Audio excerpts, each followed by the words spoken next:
Welcome, everybody, to the Heroes Asylum Midnight Movie Review Part 2. That's right, we are back again. We will be discussing the adventures of Buckaroo Bonzai across the 8th dimension today. So, everybody load up your Wayback Machines, get it queued up. We're about 5 seconds in, and we will get ready to get started.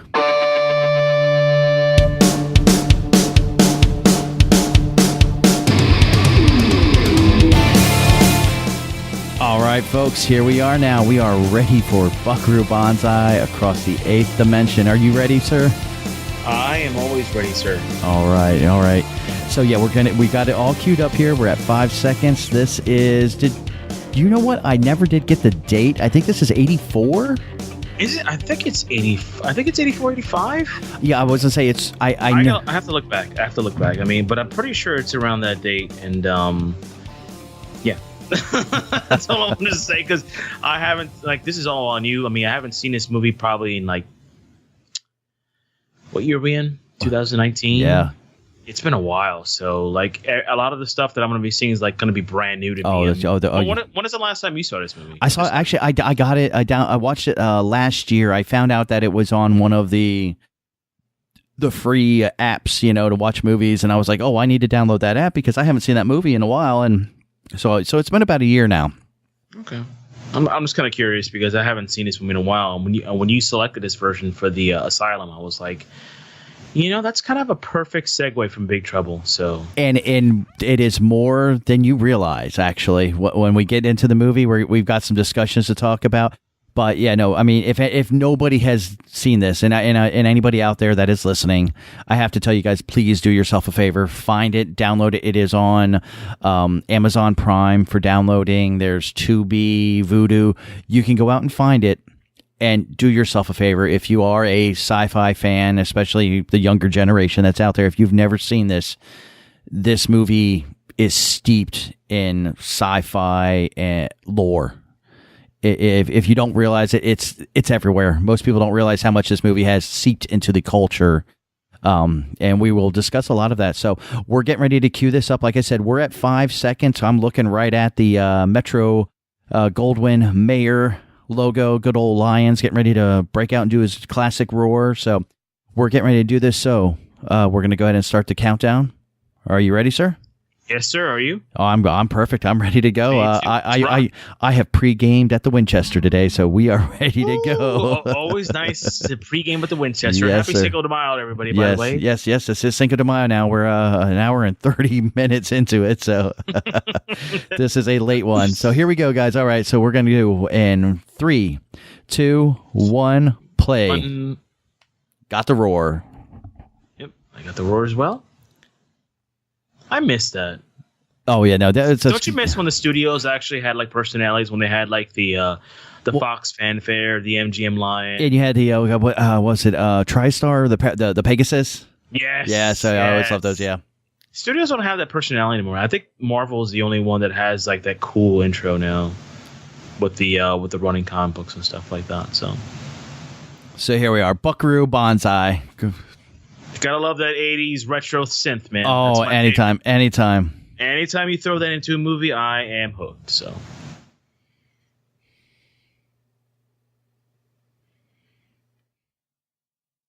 So this is something that if a lot of people have watched this, they do a breakdown about his mother being an American, his father being Japanese. Did you know there was actually a deleted scene that kind of showed a lot of this? No, really? Yes. No, I didn't know that. The deleted scene was basically kind of flashbacks of him as a child, I'd say around the 6-year-old mark, showing his father working on what we're going to see, the car that's coming up. And it showed his mother, who is a classic scream queen from the 80s. Really? Yes. See, stuff you didn't know with Captain Mike. That's our next podcast.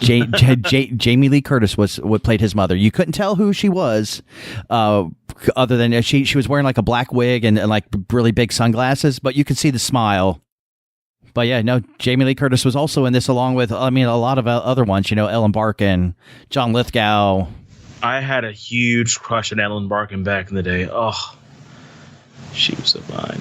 Oh, what Still, was? I mean, for an older lady, she still looks good too. So Wow, older lady. Okay, we're not getting on her Facebook page anytime soon. Good job. well, she's a mature lady. How about? Just saying, she still looks. I know. She's on this TV show, I think on TNT called Animals or something. She plays like a yes. No. Oh God. No, it's not animals. Yeah. It's not animals. I know what you're talking about. Where they're like, it's almost very similar to the Point Break, kind of like where they're like surfer kind of. Yeah. Yeah. Now, as we're seeing this car rolling out for the first time, does it look familiar at all? I just caught a glimpse of it. They have to get back on camera. Right. No, not really. No. When we come up to it, we'll relook at it. And here we are. That we're being introduced to the Hong Kong Cavaliers. I need a hat like that. Those hats are so stylish. Back Don't we all? 80s. Don't we? I mean, no, I'm just saying. No. Everything in the 80s always bigger glasses. Everybody had those big glasses, big gloves, wires. Even the fonts. If you look at the fonts for the that's going through the scroll right now. Oh yeah, yep. They always have those big fonts. So everything was bigger in the 80s when they say. Now, Jeff Goldblum, who's in this is probably one of his first movies. I think pre-Fly, actually. Yeah. Young Jeff Goldblum. When he took the role for this, he was up for another role for a bigger movie that came out the same time, literally in the same week span that this movie came out. Give me a hint. Classic 80s. Classic 80s. Was it one of... Oh, man, what came out this year? Is it a sci-fi movie or one of those? Look at a young... young Clancy Brown, yes, sir. Clancy Brown. Yep. Clancy Brown. Yep. Even pre-Highlander, too, yep. Yeah. No, Jeff Goldblum was actually up for, and I guess I should give you a hint on this one. He slimed me. Ghostbusters? He was up for Egon. He turned it down. He turned it down to do this movie. Interesting. He would have. I don't think he would have fit Egon though. No, yeah. When I read that, I was like, nah. He'd be a different Egon, like a way different, like just his humor side of it. But you know what? I can see it though. I can see it. Yeah. Now watch the car when you're coming up to the scene. When he's coming up to the car, just do a relook at that car and tell me if it doesn't look like something similar. I'm looking.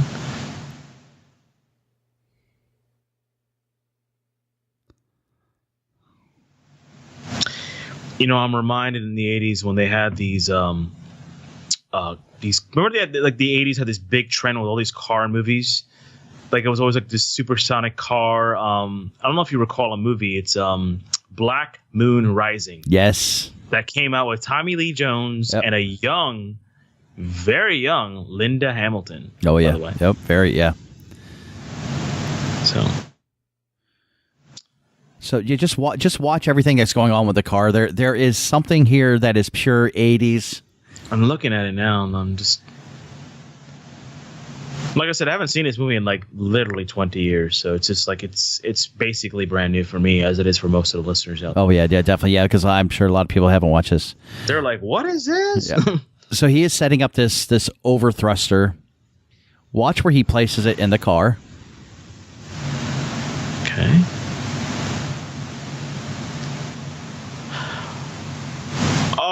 Oh, you feeling it? You feeling me? Way. You feeling me? No way. And then when you look, know what? And then when you look at the car, keep looking. I already know. Oh yeah. This is very Back to the Future, very flex capacitor. Like, oh my! I can't believe I didn't see that. Do you know why? Why? The special effects artists worked on Back to the Future after this movie. I cannot believe I didn't notice that. Keep watching. There's more hints. That was a very light hint. The fact that this car has to get up to 88 miles an hour to do what he has to do. It's amazing though that how many of the tropes were taken off from this film and many of the films from the 80s. So much. Many. Look at that. Tell me that is not the DeLorean, but a truck. Oh yeah, that is. That's basically the DeLorean right there. Look at that. Even that's basically an homage to the 60s Batmobile, by the way. So, just saying.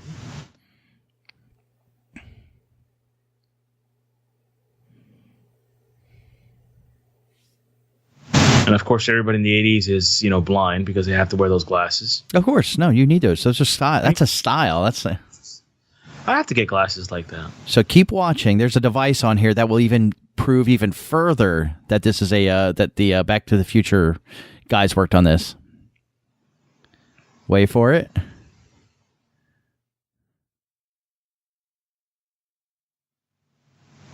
Look at that.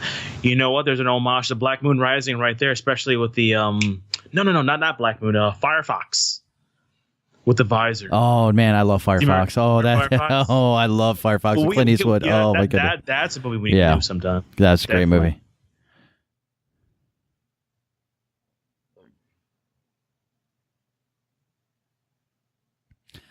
Oh, ooh. Clancy Brown. Look how young he looks.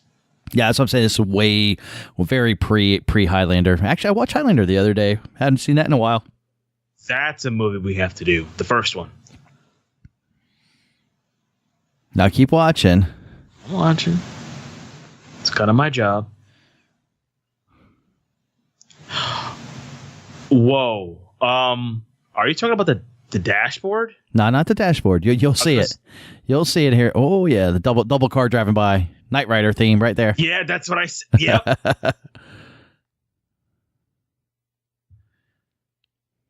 There. What he just uncovered. Watch as it lights up. No. The Asian doctor that's in the control room. He uncovered that little device. Watch it. It's a flux capacitor upside down. Yeah, it is. That truck is really cool, though. Oh yeah, it is. Yeah.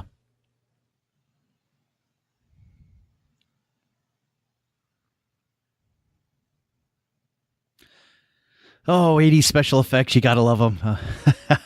Oh, man. This is great.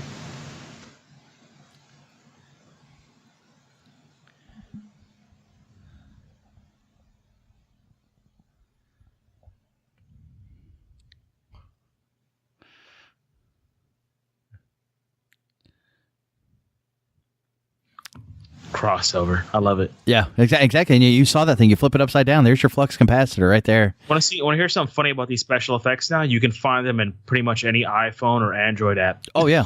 Which is kind of crazy.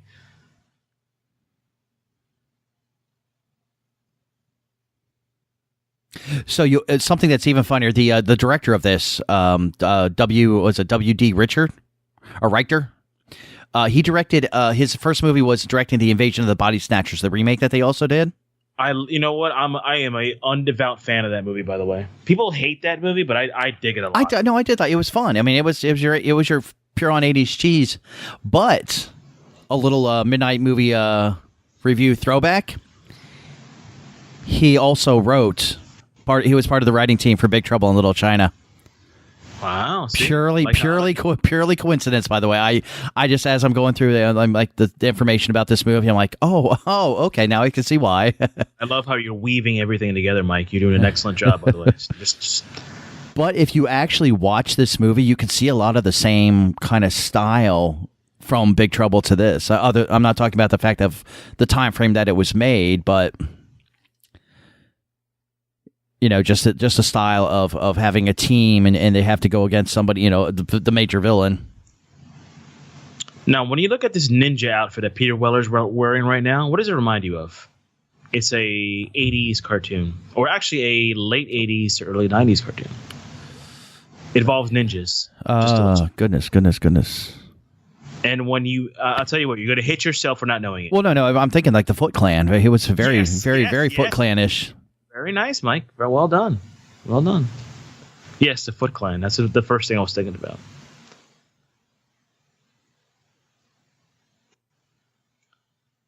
Look how young Peter looks in that. Actually, it was because of this movie that he actually was able to do the RoboCop movie. It was like after they saw him do this, they're like, yeah, we want him to do here. You know what? To me, the RoboCop movies are good for what they were. I mean, to me, it's basically him. His voice is actually selling that movie because he's basically under all that special effects and stuff. But I always thought that Peter Weller would have been a good Doctor, like a Doctor Who. His mannerisms. Like as for an American actor, I think he could have worked. He's very dry, and I can see that because doctors have always been dry from what I've seen. I'm not a huge Doctor Who fan, but yeah, I can definitely see that. But if you look at his outfit, even he's wearing the bow tie. I mean, it comes later on, but he just very doctorish. I just wonder if he was watching a lot of Doctor Who at this time.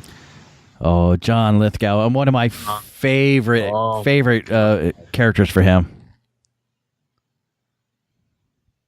A young John Lithgow. Yeah. By the way, if you ever get a chance to watch a good John Lithgow movie, watch Raising Cain. Very good movie, by the way. Yes. I think I saw John Lithgow on this, and then there was another movie he was in, like around this time. I'm trying to remember what it was. It was about he was dating this lady, but her son was like, or he was like a nuclear scientist, had plutonium in a facility, and this kid like stole the plutonium to prove that he can make a bomb. Really? I'm trying to remember the movie. Yeah, but it was him as a younger man, probably around this time. The big thing about Lithgow, I remember during this time, like basically from the 80s to the early 90s, was like he was basically just typecast as a villain, almost every movie. And then he was cast. Then he was cast in Third Rock from the Sun, and people were like, "Oh, look, he can do comedy." And honestly, that's what I remember when he got cast in Third Rock from the Sun. I went right back to Buckaroo Banzai. I was like, Me too. I remember. And I loved him in Third Rock. I loved him in Third Rock. I think he got a second career off that, basically. Like his career had like a rejuvenation, like kind of like John Travolta with Pulp Fiction.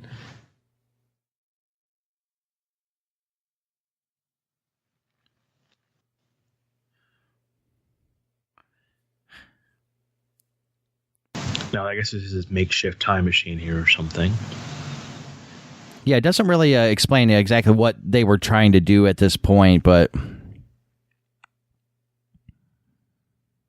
funny thing about these movies, like they just don't make movies like this anymore. I mean, I don't want to sound like an old crotchety man, but just stupid fun. No, and honestly, that's why a lot of directors, there's a few directors, actually Kevin Smith has called this pure art, because if you truly watch what this movie is and what it does in the story, we've just recently gone and seen the Avengers, Endgame, about this big massive world, 22 movie over a decade. If you watch this movie, that's what they were doing here. They were building a world. You know nothing about these characters, but yet they seem very important. You see this doctor doing that. You see Buckaroo. Everybody knows who Buckaroo is. So there's a story behind him. We never get the chance to see that.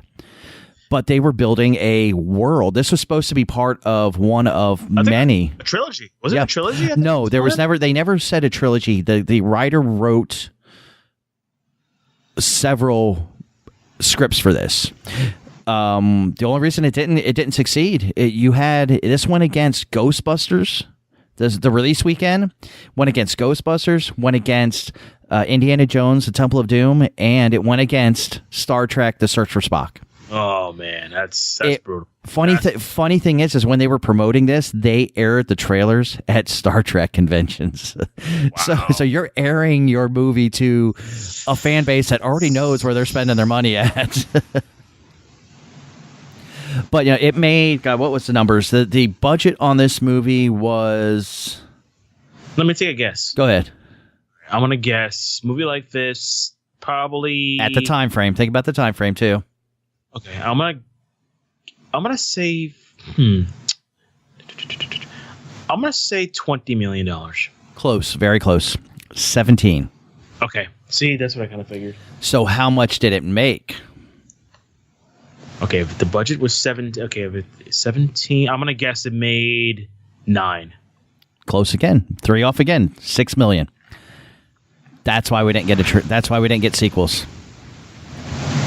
Yeah, but a movie like this is more best to be serialized. I think like Kevin Smith, was talking about doing this as a series on Hulu or something. Yeah, he was talking about doing a TV series, which would be perfect. Oh my God, you know who that actor is right there? I've seen him very close. I forgot his name, but he is the bodyguard on Breaking Bad. He's the older gentleman. He's bald. I forgot his name. Ugh, I'm gonna look it up. He's a character actor, and I couldn't tell you how much stuff. Give me 1 second. I'm going to be the research guy today. But since they never were able to make any sequels for the movies, they actually did. I think it was 2005. they did a series of comic books.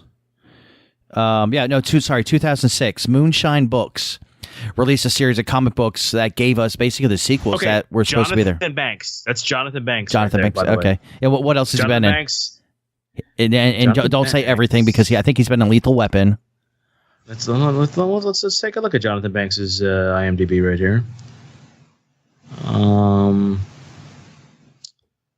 trying to look at his earlier movies. He's got a big IMDb page, by the way. Oh yeah, no, he's a big character actor. But I want to say he was. I think it was a Lethal Weapon one. I'm looking right now. Sorry, folks. I'm just researching while we're doing this. I mean, it's not that we're recording the movie. It's just Yeah, we got the movie to watch. And honestly, and we all have to be quiet at this very moment because this is the big 80s guitar solo moment, and nobody can talk during this. So. Okay, so you got this basic party theme going on right now. You have the 80s retro theme, and he's going up there. This is very Back to the Future, by the way. If you take a look at it, the vibe, I can see where the Enchantment Under Sea dance is going on right now. They stole, basically, they stole the flex capacitor, okay? And now you got this going on. And I need to get one of those white leather jackets that this guy's wearing right now. If you guys didn't know, I'm a big fan of 80s retro music, especially soundtracks. Stuff like this for me is going to work. Where are you going to have a movie, basically in the 80s like this, where your main character, basically a time-traveling guy, Doctor Who, and afterwards he's just going to rock out on a guitar? Movies like this, they just don't exist anymore. Like I was telling Captain Mike, it's just stupid fun. Stupid fun is basically missing.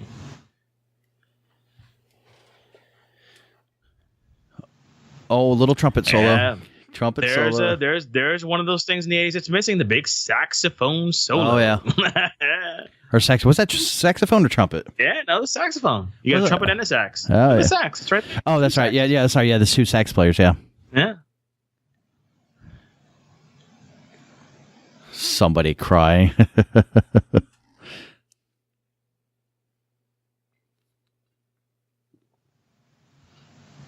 Do you want to know something funny about Peter Weller? He has 2 doctorate degrees. Really? Wow. So he is Buckaroo Bonzai then, basically. Basically is. And by the way, if you get a chance to see one of my favorite animated movies that they've made in the last 10 years, The Dark Knight Returns Parts 1 and 2, he is the voice of the old Batman, Bruce Yes, Wayne. he is. Yeah, he does a great job on that. He doesn't do a good job. He does a phenomenal job. Every time I read that comic over and over again, because basically I read it once a year, I think of his voice now. Oh, now his voice is stuck there? Yes.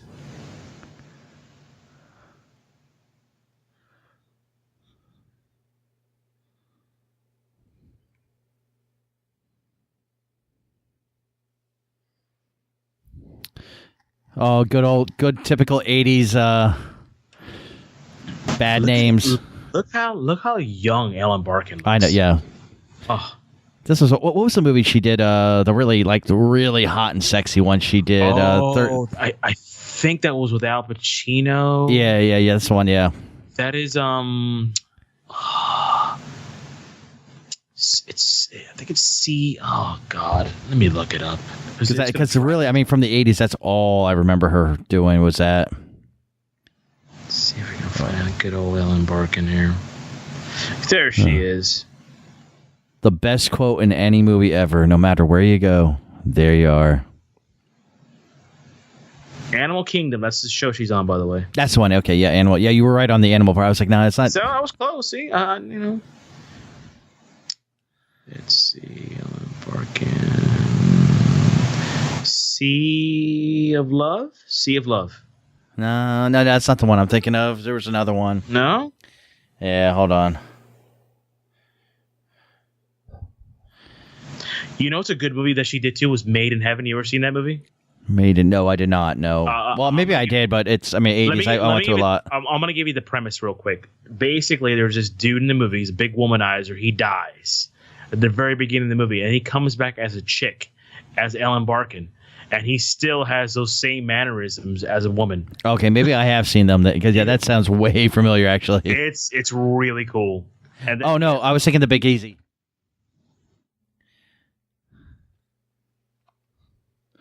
Did you ever see The Big Easy? Yep. Yeah, that's the one I was thinking about.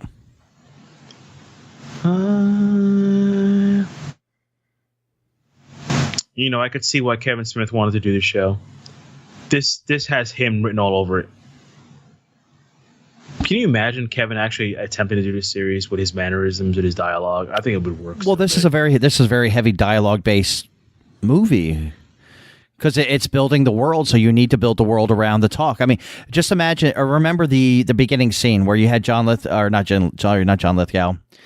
Goldblum and Peter Weller, and they're doing that brain surgery, and it's a conversation, you know. And that's why I think Kevin Smith would be great at it. Honestly, I think if they tried to redo this right now, it would kill. I agree. Oh, Junga Big Booty. This is after I saw this movie for the first time. That name always stuck in my head. Anybody that introduced themselves as John, yeah, John Big Booty, Big Booty.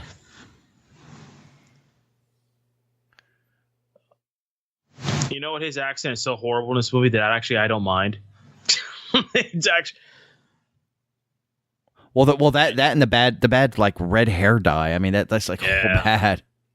And he's got that black teeth goo. Poor Jonathan Banks. There he goes, dead. He'll awaken once again in Breaking Bad. So this is a Russian accent he has? Is that what it is? I don't know if it's Russian or Ukrainian or something. You know, I think it's Russian because you have to remember everything in the 80s. We hated the Russians, so every villain had to be Russian. Well, what was his name? Lozardio? So Lozardio. Yeah. So it's like a Russian Ukraine. So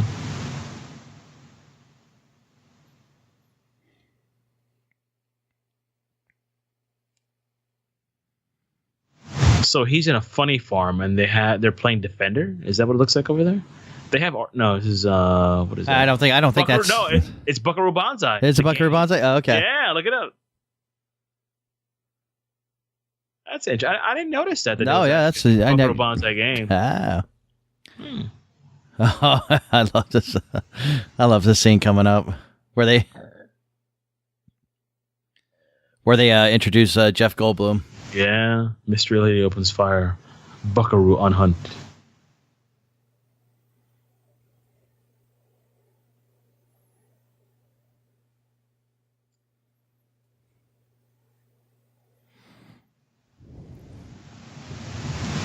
Again, so, just this building of this bigger world that we never get a chance to really see. It's a shame. Yeah, it is. It really is. Really a shame. I like how he has a little dojo in his van.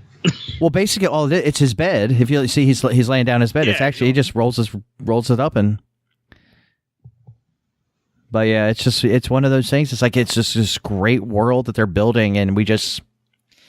You know, it's like when you watched Iron Man, they were building this world that we didn't see, but we accepted it.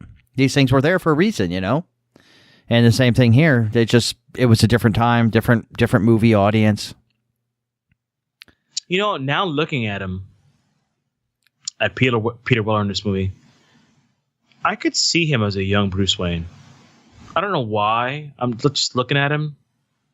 Well, I can see. Yeah, it's the jawline because I think that's what I'm looking at, the jawline. Because I mean, really, Bruce is about, or not Bruce, but more Batman. Batman is the jawline.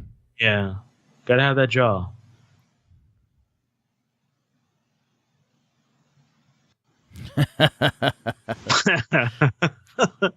Fucking New Jersey.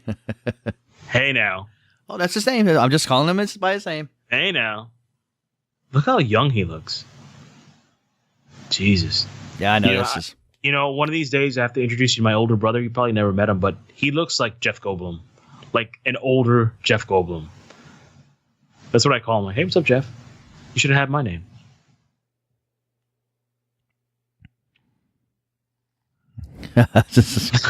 he just looks so goofy. And the suit. You all have to understand what that suit is that Peter Weller's wearing. If anybody has watched Ready Player One, that's the suit he's wearing. Yep. That proves to you right now that this movie is so entrenched into our pop culture that a movie that just came out, what, 2 years ago? Or Great movie. No, it was last year. No, year before. Yeah, it was. Yeah, so 2 years ago that he dresses up as Buckaroo Bonzai. Funny thing about this, he mentions Pecos. He keeps calling both of these guys Pecos. Pecos actually shows up in the comic book series I was telling you about. Does he? Yeah, he shows up because they say, oh, no, he's in Tibet or something.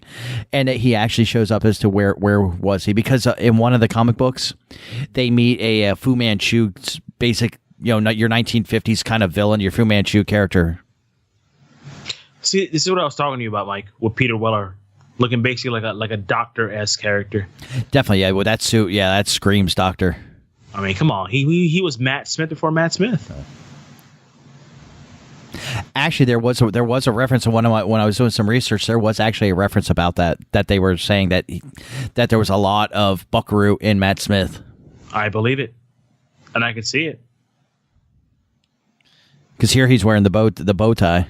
Bow tie, man. That's a string. God, she looks. Yeah, yeah, I know. Jesus, man. Gotta calm myself down.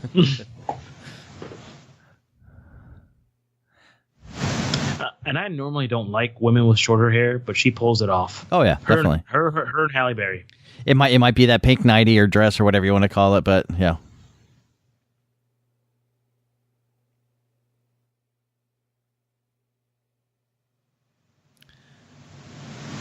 New Brunswick, by the way, that was like literally 30 minutes from where I was living when I was living in Union City. Oh, yeah? It wasn't too far from me. The girl with green eyes and the guy with blue eyes. There we go. Or does she have... Yeah, she has green.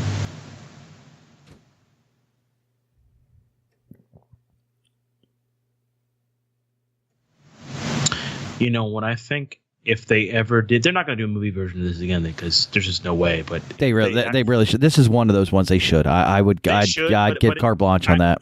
I don't think they would, but if they did, can you imagine Chris Hemsworth playing Buckaroo? I don't know why. Chris Hemsworth as Buckaroo Bonzai. If you think about it for a couple seconds. Maybe.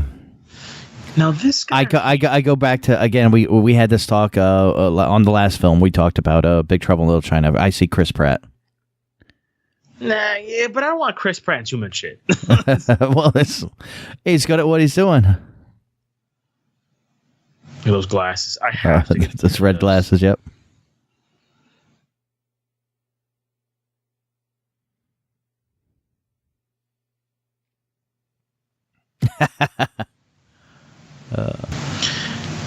I'm trying. You know what?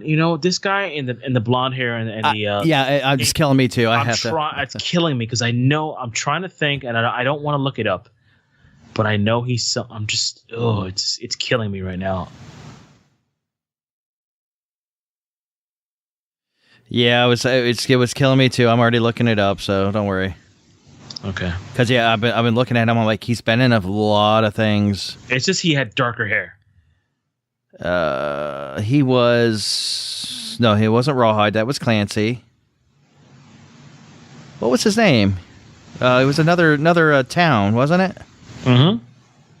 Reno. Was he? No. He wasn't Reno. Wow, is he not showing up here? That's weird. Yeah, I don't see him showing up here. You gotta love aliens wearing a sequence blazer.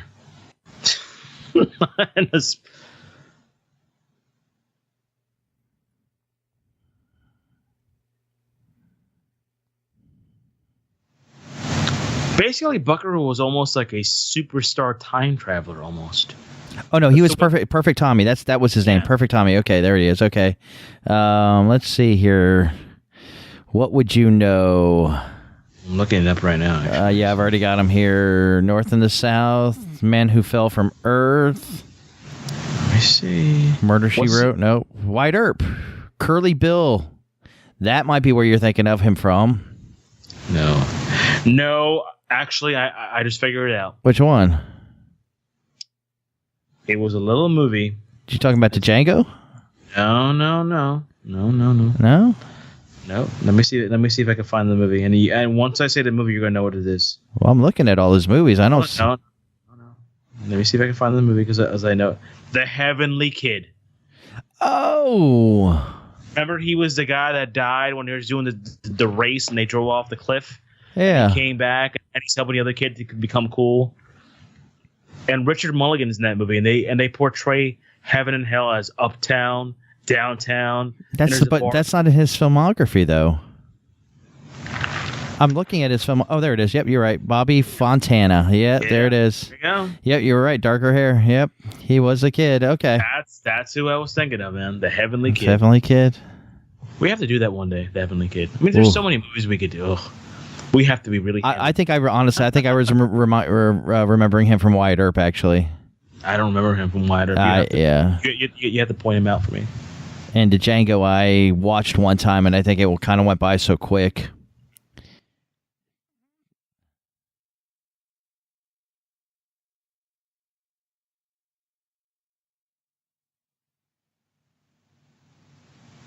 Yeah, that sexual tension is just like bad. I know it's.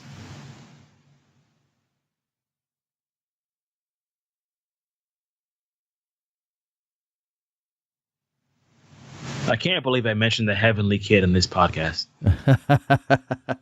Is that Patrick Swayze? No, God, no. Man, doesn't he look like him though? Oh yeah, a little bit, maybe. Take a look at him. Holy cow! These are the black lactoids, is what they're called.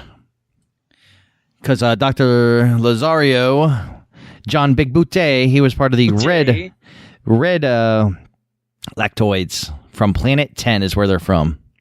So the good guys with the Jamaican accent, they're the black lactoids. But they're all Jamaican, man.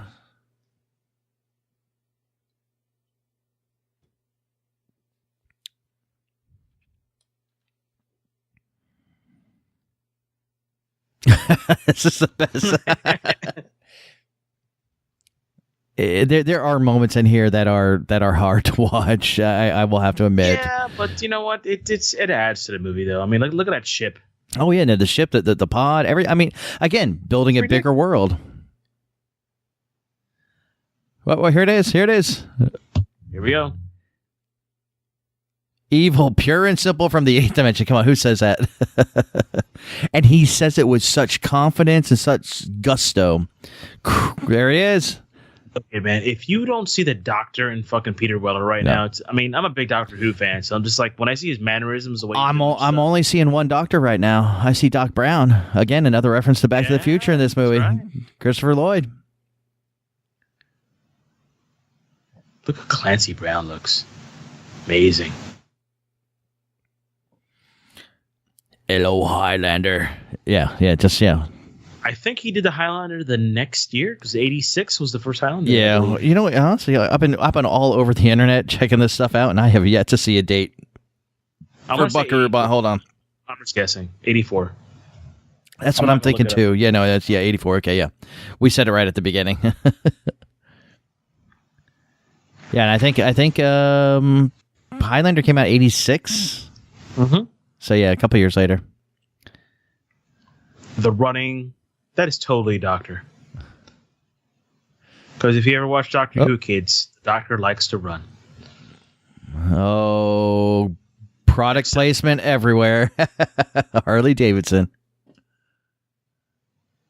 There's my favorite little themes going on. There's just synth. You got to have that synth during a chase scene. God, he looks horrible as a blonde, by the way. I think everybody went blonde in the 80s. Oh, yeah. There's so much. I mean, Rutger Hauer went blonde. Well, wasn't Rutger Hauer always blonde? No. Huh? Was he? I've always seen him blonde. Every movie I've ever seen him in. I have to look that up, man. Oh, there we go. The Blue Blazers are coming up. I always wanted to be a Blue Blazer. Man, I forgot how... It's wounded. Those ships are so ridiculous. It's great. The way they.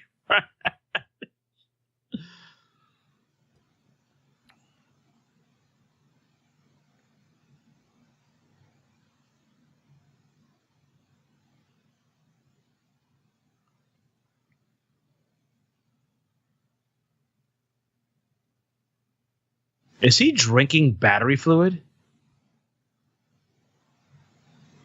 I think so. Yeah, I think they could drink whatever. Yeah, there was. Okay.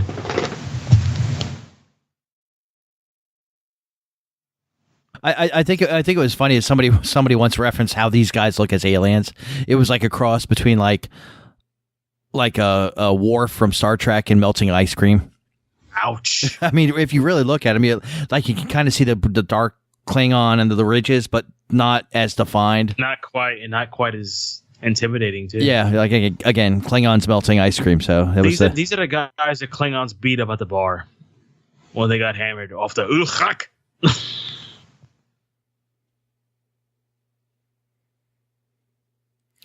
So there has always been a lot of theory about where Buckaroo Bonzai came from, like the inspiration to it. Do you see any like comparisons or anything from, like, I mean, you got to think, that we're in the 80s at this point. Anything pre-80s that you would think that could be like a comparison thing for them? I mean, besides like the normal serials, I mean, I see a lot of Doctor Who in it. I mean, I've watched Doctor Who for a long time, so it just whoa. Run away from that giant. It's a giant rock, a la Indiana Jones. So, bleeding rock, I guess. But no, what they were originally, the actual writer of this, he actually said it was very heavily from the early 70s kung fu movies. But if you actually really watch this, do you remember? I'm sure this is way like 1950s kind of thing, but there was some resurgence of him, a comic book character called Doc Savage. Doc Savage was a doctor. He was an archaeologist. He was so. Wasn't he like the man that it could basically do everything? Like he was smart, intelligent. He was strong. Buckaroo Bonzai. And Doc Savage had a group of guys that were behind him that were just as smart as he was, but they were smart in their individual fields. The writer always said, no, I never took it from Doc Savage, but there is just way too much.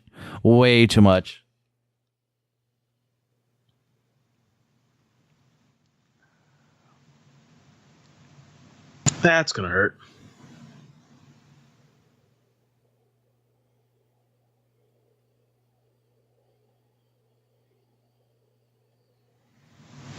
I love that. Throwing a little comic book in there. Very nice.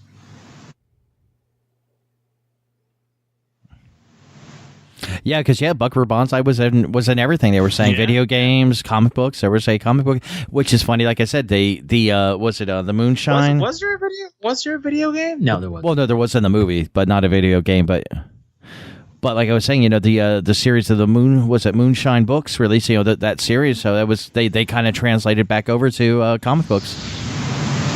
They should do like a re-release of Buckaroo Bonzai. Somebody else writes them. I think he would definitely work now. Oh, easily. He is so translatable right now. I mean, you could just write so many good stories with him. I mean, he basically could be like the American version of Doctor Who. You're going to keep beating that drum, aren't you? Yes, I am going to beat the Doctor Who drum until it bleeds. It was the bow tie. Just let it go. It's just the bow tie. No, man, it's the mannerisms too. I mean, there's a lot of Doctor Who. Yeah, well, again, there was a lot of people, a lot of theories saying that's what happened. Doctor Who was based off of him, and I can see it. Uh-oh.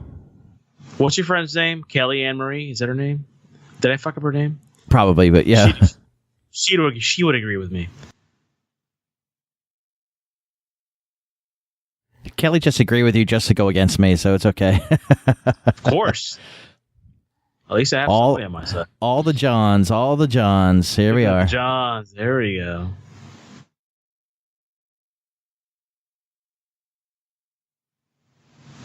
Smoking that hashish. There he is. That was the bad guy in Batman Returns. He played like the evil ringmaster or something that was trying to kidnap children. If you get a chance to watch that. Oh, that's right. Yeah, no, yeah, he had the mustache, or a goatee or something. Yeah, he was part of Penguin's group. The Red Triangle Gang. Yeah, he's part of that. Again, another great character actor. You will see him in, couldn't tell you how many 80s, 90s movies, just all over the place.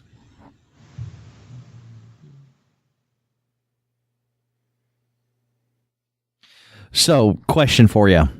Mm-hmm. We've been seeing Peter Weller on here. He's been doing a great job. Do you happen to know maybe possibly who else was up for this role?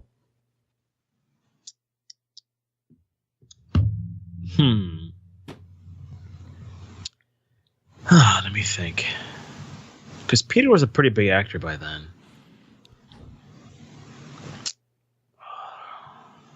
Give me a hint.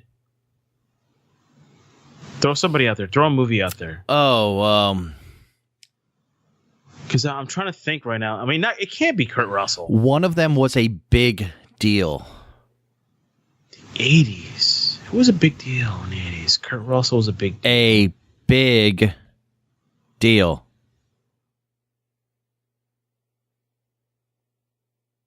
He had some bosom buddies. Tom Hanks? Yes, sir. Yes. Yeah. Yep. Yeah. Yep. And another guy was really gung-ho about it. Michael Keaton, huh? Yes, sir. Both of them were up for the role. But it went to Peter. I could see Keaton doing it. I could definitely see, but it would be a different feel to it, I think. It would completely change the whole movie. Yeah.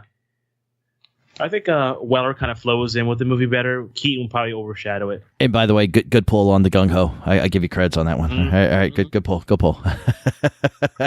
I had to throw that out there. I was like, I can't go Mr. Mom or anything else. I was like, I'm gonna go gung ho on you. You did gung ho, man. Very nice. Well done.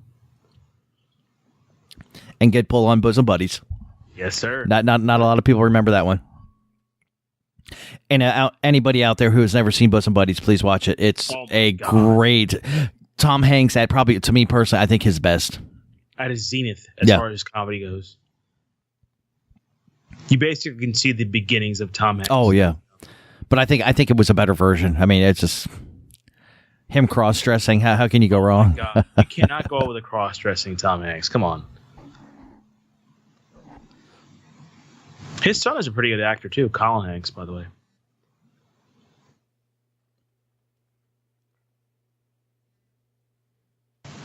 It's funny. I always had an attraction for women who would wear men's blazers with just a dress. I don't know why. Just a thing. So you've had a thing for Ellen Barkin, then? So it's what you're trying to tell me? I won't neither confirm nor deny those rumors. Everything is expression with Peter Weller too. If you look at his acting style, like he didn't say anything in that last scene, but his eyes sold it. So. And again, I think that's why when they were deciding on a RoboCop, that's why he got it, because he is a very facial person. As far as it comes to acting. So, and sorry, I don't mean to take a line from Bruce Pritchard, but he's a facial actor. His acting is really primarily his face. His voice is usually pretty much the same. And again, another moment here with the world building. We're seeing this inside of this spaceship, and it's showing you more. What year did Enemy Mine come out? Do you remember? Oh my goodness! No. Enemy Mine was way after this. Enemy Mine was more like 89, I want to say. You sure about that? I thought it was before, because these aliens. No. This is you're talking Enemy Mine with Louis Gossett Jr. Yep, and I'm so drawing a blank right now. I can see his face. He's got the beard now, but not now.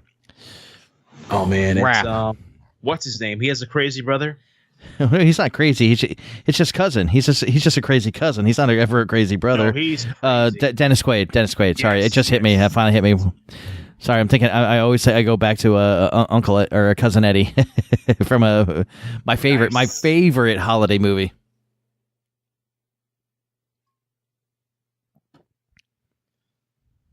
This movie takes chances. It doesn't give a damn. I love it. Yep.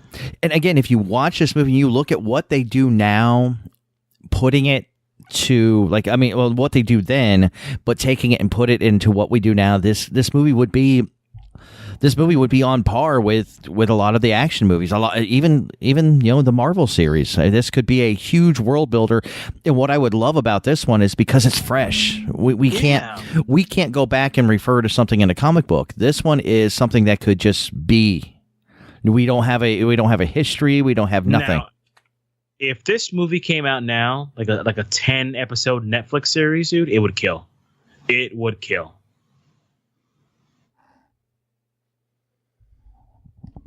Oh, good old Doss. Oh, Doss. Look at that. Oh yeah, definitely. That guy is definitely a Patrick Stewart or Patrick Swayze. Look like, yeah. See, they had. I told you. I can definitely see that now. The first time I was like, yeah, I didn't see it, but now definitely now. He has the same type of haircut. I wonder if that was Patrick Swayze's like stunt double for something from Roadhouse. What are you talking about? Patrick Swayze never got hit in Roadhouse. Tell me about it. Product placement. Yeah, now you're killing me, dude. Now I can't get Heavenly Kid out of my head now. I told you. You just ruined this movie for me. I'm sorry, man, but once I saw it, I was like, I know he's Heavenly Kid. Oh, damn it now. Damn it. He was the guy who died when he raced his friend for pink slips, which, back in the 50s kids. Hello. Buckaroo Bonzai. Oh my God, that's Mantis. That is Mantis. Yep. What is his name? Carl Lumbly. John Apaka. Carl Lumbly. He is on Supergirl this season. He plays John Jones's father. And another John? The original Joan. Yeah, another John. He plays another John. And he plays another John, and he's the voice of John Jones for the Justice League animated series too. So another John. Was he really? Yes. Oh, okay. I always thought that was somebody else for the. Oh, Carl Lumbly. Look it up. Oh.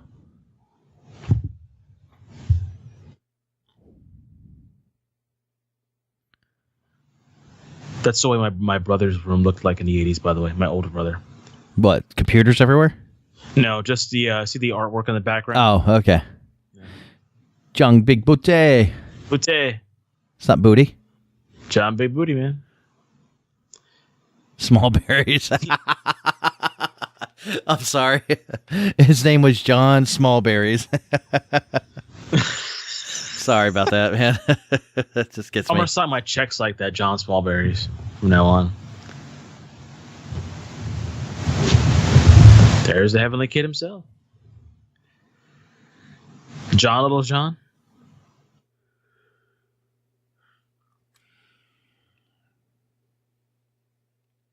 Those glasses, man, kill me. I think honestly he still wears the same fucking ones. I think he does. I think he just changed the color. Like, it's funny. I think back then he just wore it for the character, but now he has to wear it because he just he's an older dude. So yeah, here it is. He brings it right back around to. There we go. Right back around to the original sci-fi, to the world, World of the War or War of the Worlds. War of the Worlds.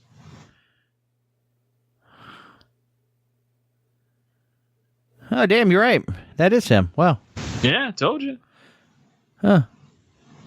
I kept thinking it was one of the regular guys, one of the regular voice actors that we always see. I kept thinking it was Phil Lamar, actually, but Phil did Jon Stewart. Because you see Phil Lamar on almost every animated thing.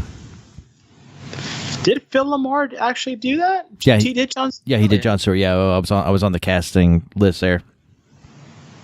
Because I wanted to look. I was like, there's somebody I know that is like always on almost every animated thing, and that's him. And I'm sorry, Phil Lamar. I love him just straight up from Living Color. I mean, he was great. He was so good in Living Color. Oh my God, I thought he was better than Damon Wayans. God, you gotta love the fucking 80s special effects. That is just. Look at that mustache, man. There's Carl Lumbly right there.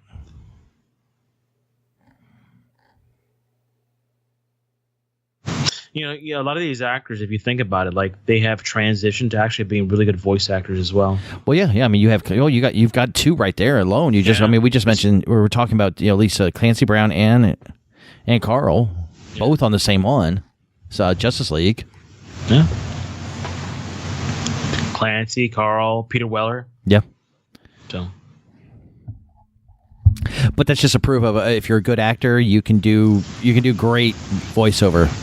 Yeah. I mean, you look at one of our favorites, somebody we grew up with, idolizing, Mark Hamill, one of the top voice actors out there. I'll tell you what, even Kevin Conroy. I mean, Kevin Conroy didn't have like a successful career like movies and TV, but he was in a couple of TV series and he was actually pretty good. I think he was on Dynasty, if I remember correctly, or is it? It was Dynasty. It was another one of those late night sitcoms in the 80s. I'm trying to think. Was it Knots Landing? Remember Knots Landing? Yeah. I think he was on that. Yeah, he was on that. Was he really? Kevin Conroy was? Yes. Look at it. Kevin Conroy was on Knots Landing. I can't believe I'm throwing out some old. Now you want to hear something funny? What? We had Batman, Superman, and Popeye were roommates at one point. Really? Yeah. Kevin Conroy, Robin Williams, and Christopher Reeves were all roommates in college at one point. That's crazy. I heard that years ago, and I thought that was the funniest. As funny as hell. I was like, really? See, wow. I knew about Robin and Christopher, but I didn't know about Kevin. Yeah, Kevin was in there. But again, when that list came out, it was pre Kevin, and then when he finally dropped out, that's when he started a career. That's when it came out. And if you guys ever get a chance to listen to Kevin Conroy, he does a couple. I think he did an interview with Kevin Smith a while ago on his old podcast. Fantastic. This guy is just talk about a guy who loves the character that he plays.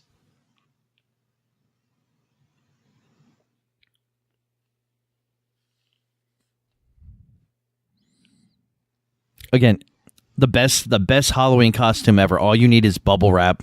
That's it. And put on a mask. Honestly, I watched this when I watched this last year. I was like, man, I can just get bubble wrap and just like make a mask and just walk in with a suit. And who are you, Buckaroo Bonzai? Nobody would question the suit.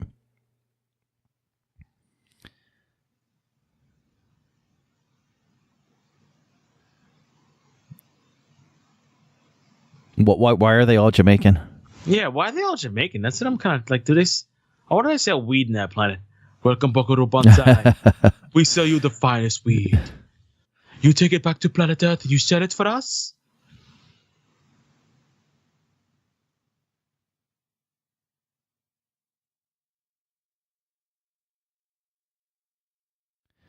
We got the best sticky herb for you ever.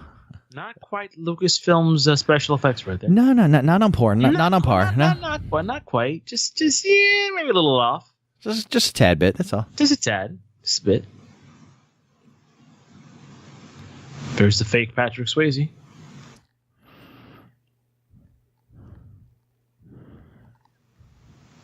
Your oscillation over thruster. Gotta love that voice modulation. Oh yeah.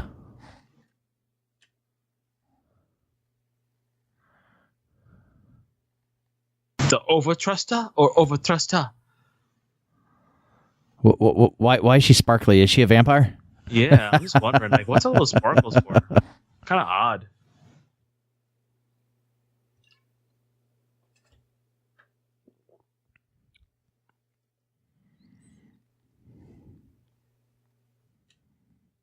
You tell him, Heavenly Kid.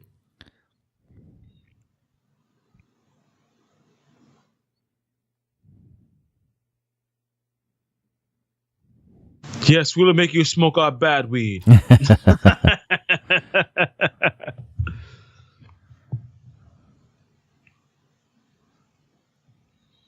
I love Goblin, man. He's the best.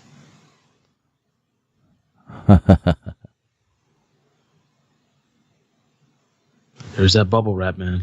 I'm telling you, we should do that for Halloween. We just come in regular clothes and we just put on bubble wrap. It's bubble wrap. Who are you? Buckaroo Bonzai. Buckaroo Bonzai. We're part of the Hong Kong Cavaliers. That's all we got to say. Dude, I'll tell you what. If anybody got that, what we were wearing, oh yeah, Halloween, yeah. I would buy them a couple of shots. Oh yeah, definitely. That is that's a deep cut, man.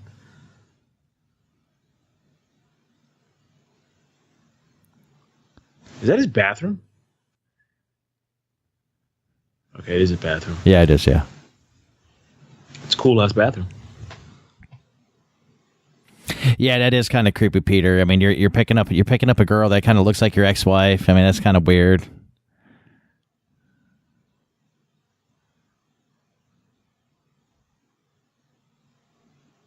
I mean, not even sort of. She definitely looks like her. They don't even hide the fact.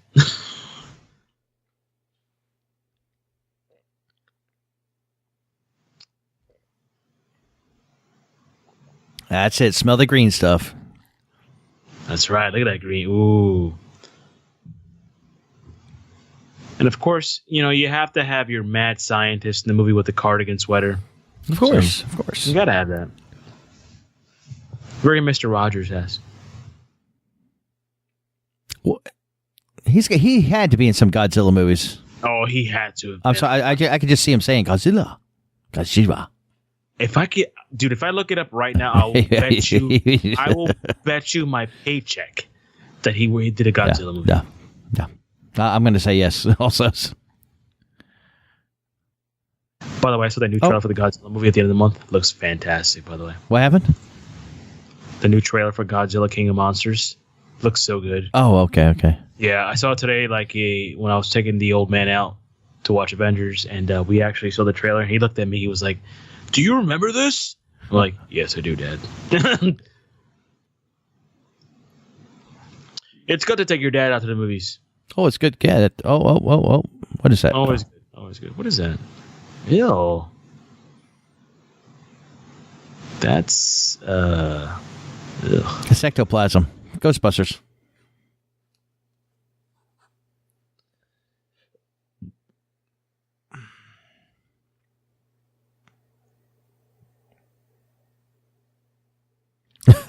I love Jeff Goldblum, man. Oh, he's perfect. It's ridiculous.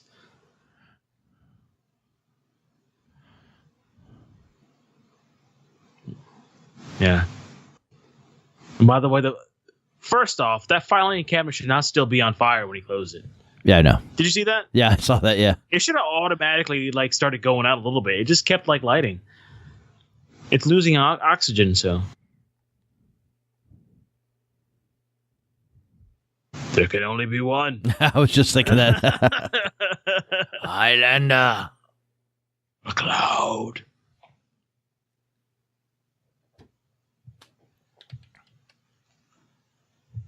We have to do that one of these times. We have to do a Highlander one. I watched a video the other day about that. Why is there a watermelon there? And what was the purpose? There was no purpose. This again was the point of the world building. The same moment when we see in Iron Man,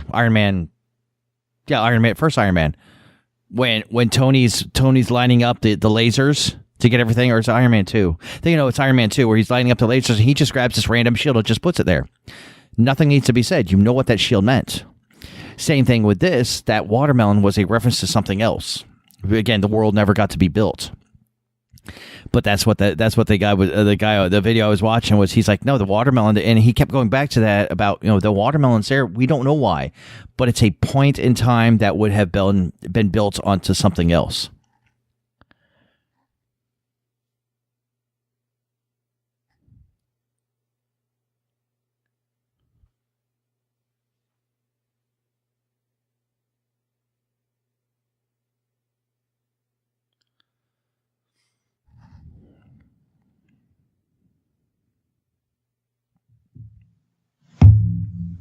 Good Lord, she still looks. Sorry, I don't mean to gawk over Ellen Barkin in this movie. Oh no, it's okay. That's fine. That's just fine. She was one of my '80s crushes. So yeah, she was. Yeah. Just especially for me after watching The Big Easy. Yeah, that was the big one for me. Oh. Another good pull, Mike. Good pull.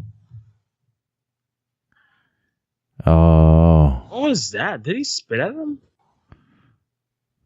This guy, it looks creepy without a mask.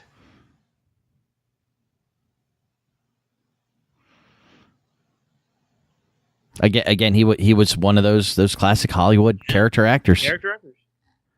And guess what? Those guys have jobs. Oh yeah, and jobs day in, day out.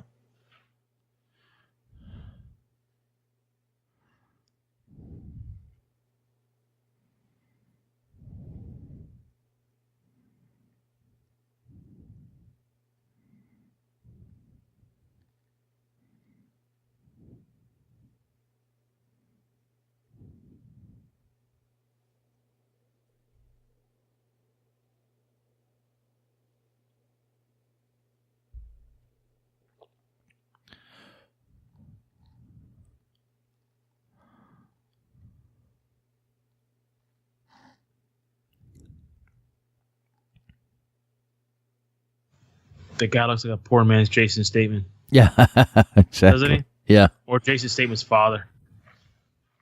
What's going on there, mate? No, the Kurgan can't die. He can't die. Oh. Well, the Kurgan is dead. We'll see him next year. Yes, we will.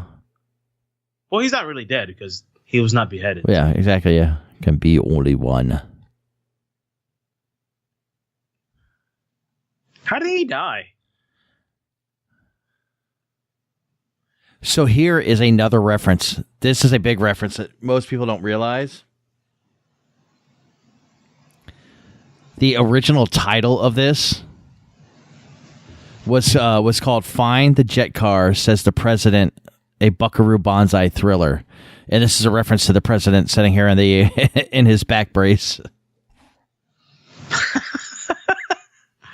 When I saw that title, I was like, "What? That is a horrible. Who even tried that?" What do they call those things? Inversion tables? Is that what they call them? I have no idea. I remember when I was working at a Play It Again Sports. By the way, that place. Oh my God! Whoa! The guy that just rolled the TV in. Who was that? Wait a minute. Was that Yakov Smirnoff? No. The comedian. I swear to God, that looked like Yakov Smirnoff. That's not him. No way.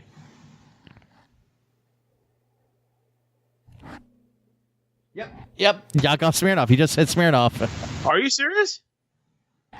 He just called him Smirnoff. I swear to God, that's who that looked like. Consult 1, Digital 3. Not quite digital, but it's okay.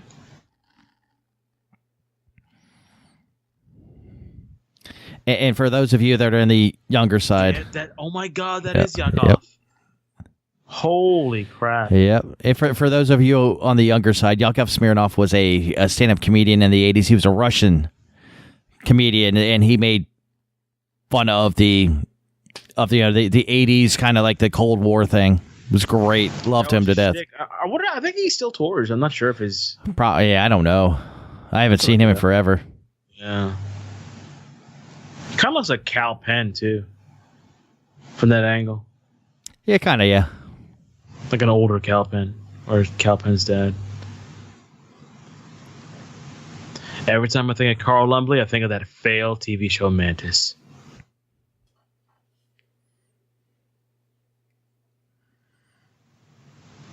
Team Bonzai. You know, Mike, I have way too many T-shirts, but this is making me want to get me a Buckaroo Bonzai T-shirt now. Honestly, no joke, buddy. I was looking at I was looking at a couple this week. I was like, oh, that'd be kind of cool. Damn it.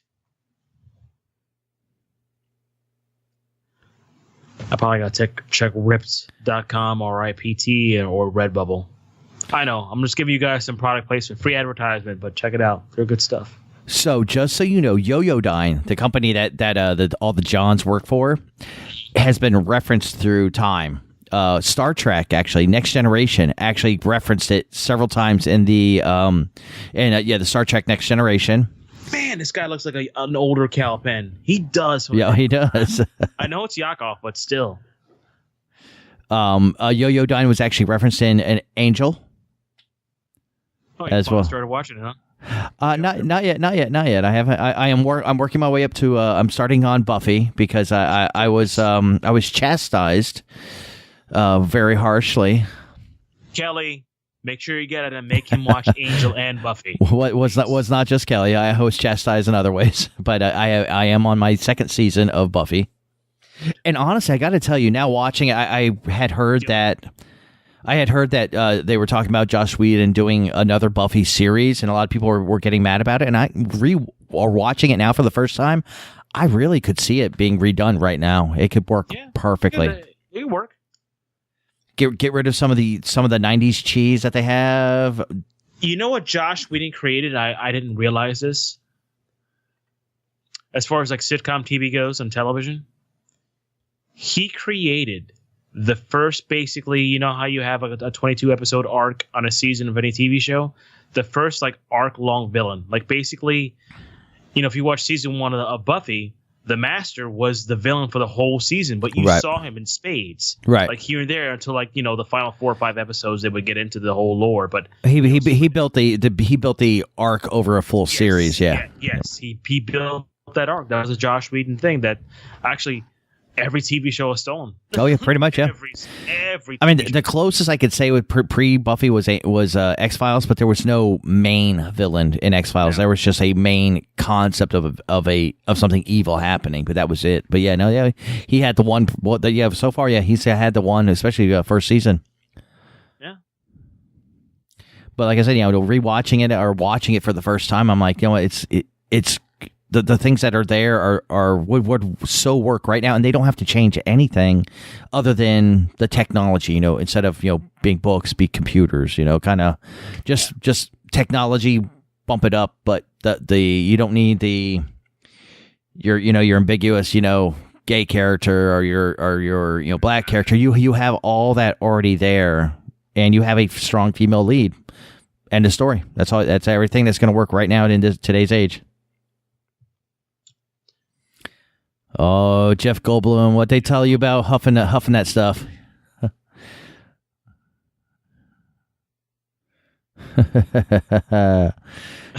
You never trust a Jamaican and smoke that stuff. Get paranoid. You get paranoid. Come on, Jeff, smoke it, please. Look at him. He's all paranoid now. I would really love if they did a series again and get the same original actors. Oh, for what? Buckaroo. Get Peter. Get Jeff. Oh yeah, I mean, I'm sure Jeff would be so up for that because of just his character. Carl. I mean, the rest of the cast is kind of dead, but I mean, the kid right here, he's still alive, so.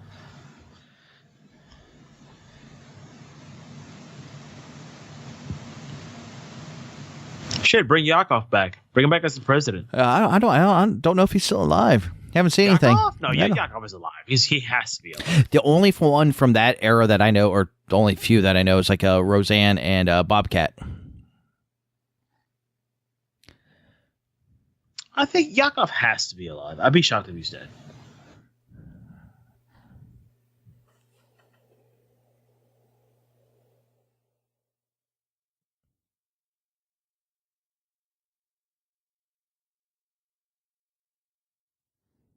And of course, the basic '80s trope right here. You have to have the dickhead general. Oh, of course, yeah, you have to. Yeah, he's cocky. Yeah, he's cocky, arrogant. Oh, this is not gonna work. It's gonna fail. And he's always wrong. So,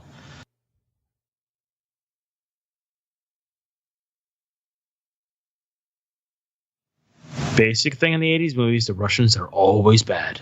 Hey, it's middle of the Cold War. Yeah, you had to have that. Probably one of my favorite classic 80s movies, and honestly it will be eventually in the Midnight Movie Review on my list. Iron Eagle. Oh, love Iron Eagle. Sorry, and I will probably get hate mail for this one, but I feel Iron Eagle better than Top Gun. I love Iron Eagle. I don't know, I like the Iron Eagle. Like, I love the soundtrack of Iron Eagle too. That is one of my favorite soundtracks, actually. Yeah. See, Iron Eagle 1, great. Iron Eagle 2, not so much. Not so much. Not so much. Just because, no spoilers. I mean, this movie's over 50 years old. But if you ever watch Iron Eagle 1, basically, you have Louis Gossett Jr., the trainer, trains the kid, blah, blah, blah, to fly the planes and all that stuff. Iron Eagle 2, basically, they kill the character in the first 3 minutes. Yeah. Just ruin, and Louis Gossett Jr. becomes the main character of Iron Eagle 2, which to me ruins the whole movie. But honestly, number 3 I liked.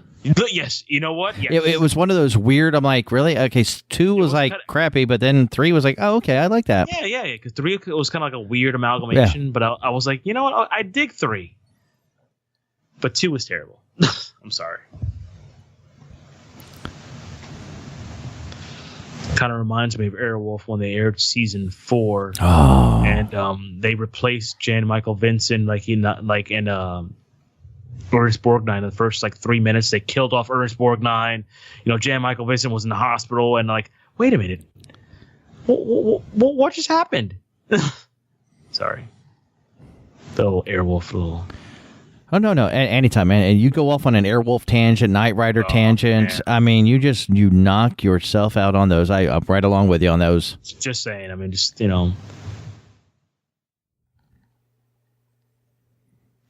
I've been looking for through eBay the last couple of weeks trying to find an Airwolf helicopter, and they don't sell it. No. That's... It's big, but it's not that big. I found one, but it was over $3,000. I'm like, what? Are you kidding? What? Are you actually buying a fucking helicopter? No. I mean, I know, right? No, I was trying to look for the actual a model or. Well, no, yeah, I know what you're meaning, but that's. But it was $3,000. I'm like, are you joking? Yeah. Of course, it was from Japan. Thieves. Oh. Anyway, sorry.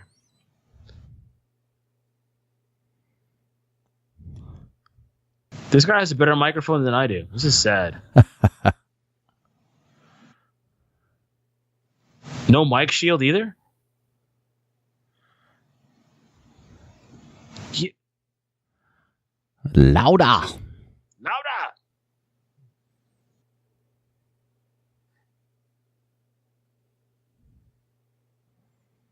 I gotta say, his character in Raising Cain is much better than this. I don't know. I mean, they're different. Have you ever watched Raising Cain? Yes. Okay, just saying. Yeah, but no. They are different characters. He does a great job on this one. I mean, this is so far outside of his normal realm. I think Raising Cain, he does a much better job. I think this one is more just goofy over the top. Well, that's what I'm saying. It's the character base. He does a great job on the character that he plays in Raising Cain, but that character is so different from this character. He is playing a alien trapped into a human's body, kind of going mad. So it's kind of like the first Batman movie that came out in 1989. They had Jack Nicholson. He was he was awesome. He was the standard for the longest time. But I felt in every other Batman movie, everybody tried to copy Jack Nicholson, the Penguin. He was over the top. Two-Face in Batman Forever, way too over the top. He was Two-Face for 2 minutes, and then he became One-Face. But honestly, I have to say, I think that's more the Batman villains. Those are just all they all. I mean, the Joker is a way over the top character, agreed, but not the Penguin, Two-Face, no. I wouldn't say Danny DeVito was over the top in his character. To me, I think he played it spot on. Same movie I did. Yeah, I watched the same movie. The only one I would say that was over the top would be the Riddler, Jim Carrey. Way over the top. He was competing with Jack Nicholson. I would agree with that, but so was Tommy Lee Jones. They were both way over the top. It was like, hey, I'm crazy. I will give you Tommy Lee Jones, not over the top, but he was, like you were saying, One-Face. He played one character. There wasn't that dichotomy back and forth. Exactly. He was Two-Face for 2 minutes when he's flipping the coin and that monologue. That was about it. Yeah, now he didn't capture the character of Two-Face, that you have to be two characters. You have to be Batman and Bruce Wayne in the same character, basically. But you have to be, Harvey and Two-Face. Yeah, they never let that breathe and let that capture. And again, it's not him. That's really Joel Schumacher. Didn't let that breathe. And it's funny because Joel Schumacher's done a lot of good movies from the 80s also. Flatliners, Lost Boys. Oh no, and I will tell you, I have respect for each one of those Batman movies. It's something that you and I will talk about in a later episode. Yeah, it is a heated conversation that we can't address right now because we are watching the greatest sci-fi movie from the 80s right now. Nice segue, by the way. We were watching. I mean, it's Buckaroo Bonzai. Mike, eventually we should get a van just like that, double decker, do the podcast from there. Yeah, but then we can't park in certain areas because vans aren't allowed in Yeah, the height limit and shit like that. Can you imagine that in like downtown? Just sitting there having a podcast like at 3:00 a.m. when the drunks come out. Hey, come on in. So, how was your club experience tonight? Yeah. What is your favorite 80s movie? Oh yeah. We'll pull them in. What's your favorite? I need an adult. That's all we're gonna hear. Actually, you know what? Thinking about that now, that would totally work.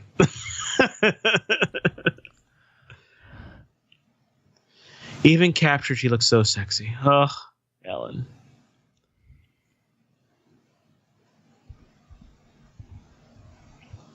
And of course, it's an 80s movie. The guy has to be chained up to a lot of wires and stuff. What else would you be chained up to? Big booty. Big booty.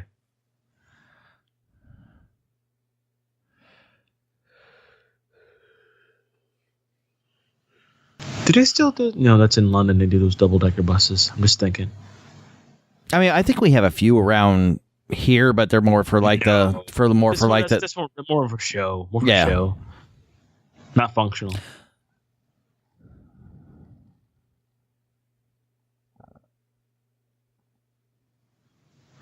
Why is it gonna be so loud? Hey, that's.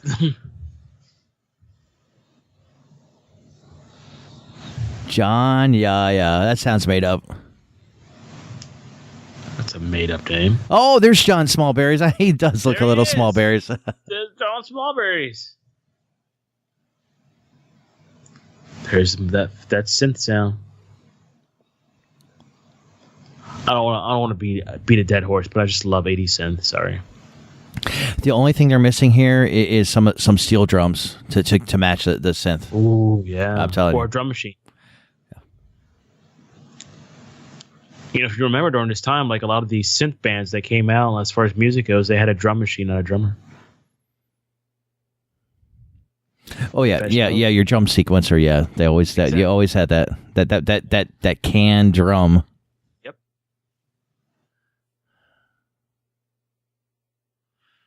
And what the hell is this? I have no clue what this. I mean, no, really. I mean, why would that be there? Again, world building. There's something there. Why is it there?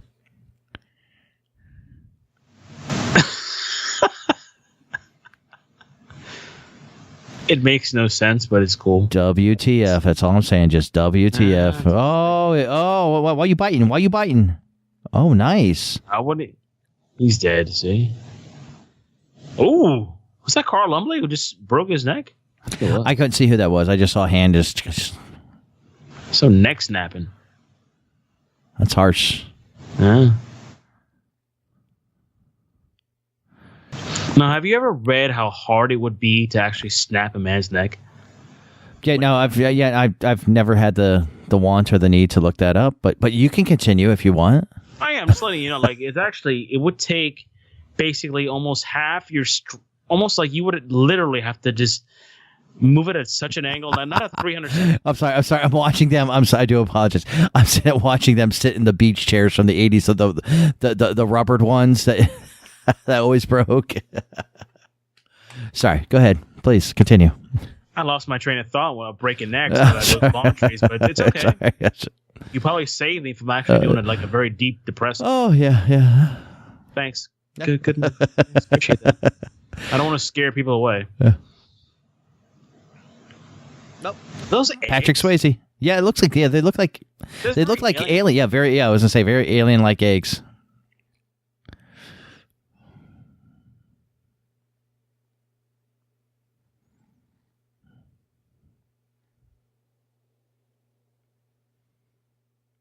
And of course, the villain's hideout has to be an abandoned warehouse. Abandoned warehouse with strange things like piles of yellow or orange powder, eggs, random fires, just like Big Booty. Why does John Lithgow's villain character look exactly like the villain character in Howard the Duck? Like as far as like his hair, the teeth, and all that shit. 80s. Same, yeah. just like literally the same look. What was it? I think we really need to do a Howard the Duck watch along. Oh, now that you brought that up, I think a Howard the Duck watch along is required. Yeah, I think so.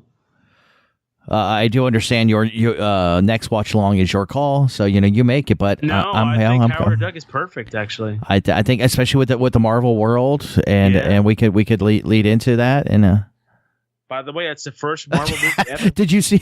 Nobody comes in here. Did you see how come was written? Yeah, I saw that. Nobody comes in here. Oh, that is awesome. Oh. I don't know. There's a lot of plastic in there. I think you probably could get away with doing that. I don't know, man. It's a lot of... Oh, I do apologize. This is not an episode for children. Nope. That's why we're doing this after literally 1 o'clock in the morning. So, what are you talking about? It's 2:59 a.m.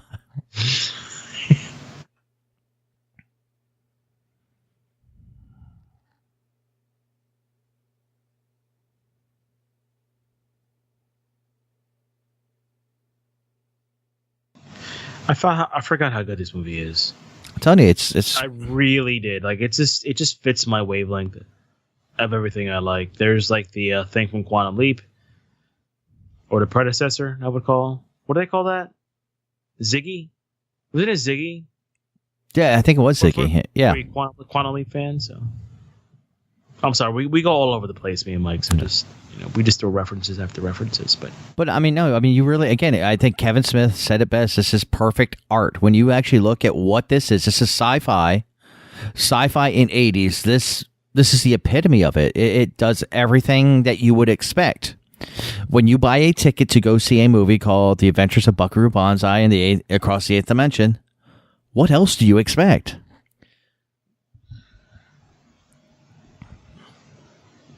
It has everything. Your swashbuckling, gunplay, science. I mean, just humor. You don't even have the Wilhelm scream. You have No, you don't. Honestly, you don't need one. Honestly, I think it's probably pre-Wilhelm scream. No, I don't think so. The Wilhelm scream's been around for a while. Big Booty. And there's Ellen Barkin chained up to a torture device of BSMD, some freaky stuff. I don't know what's going on.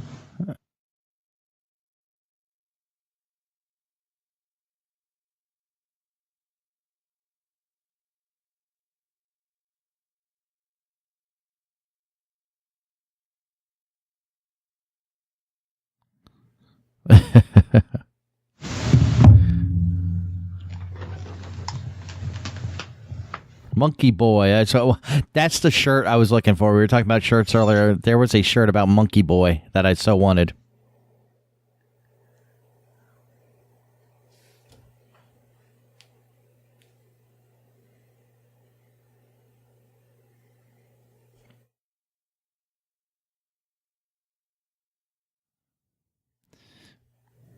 Probably some of the best special effects from the 80s. That worm thing just gooping down the street, or not street, sorry, the little track.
Now, why does this guy have sunshades on?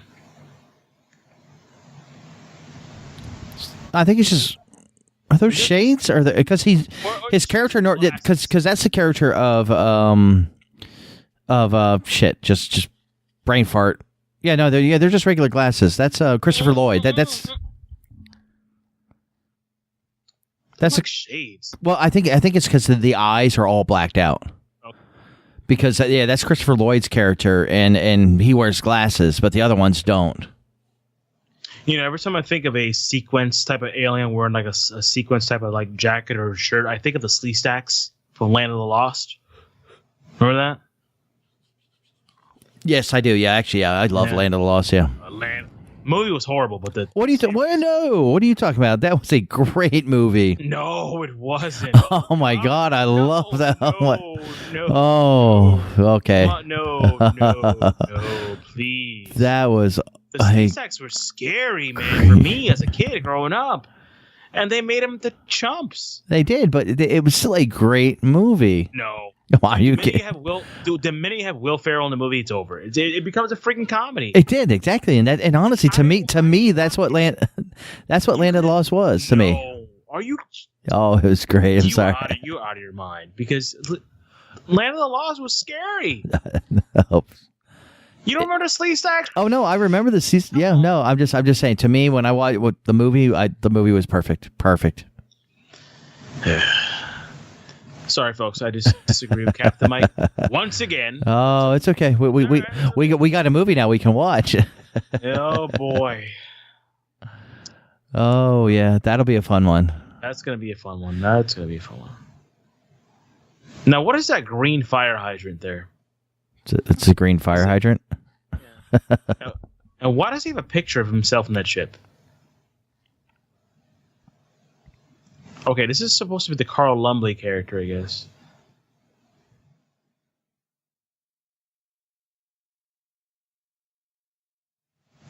You know, my car, I should definitely have a picture of myself when I drive. It's a good idea. And he has a cross? Are you kidding me? I don't remember that, actually. Flipped him the bird. That is awesome. And he said he was the weakest link. Oh, that's right. Get him up, Blue Blazers. Dude, I'm telling you. Why is he putting on? I swear to God, they look like the meat slabs from Rocky. That the thing, the vest thing the guy's putting on.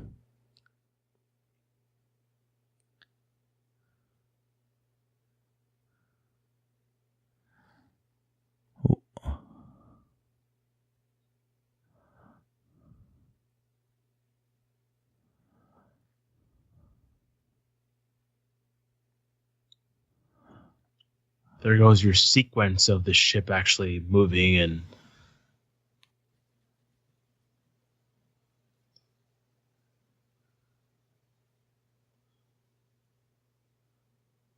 You can't. Are you serious? You cannot connect the dots. Oh, here comes the milk. He's okay.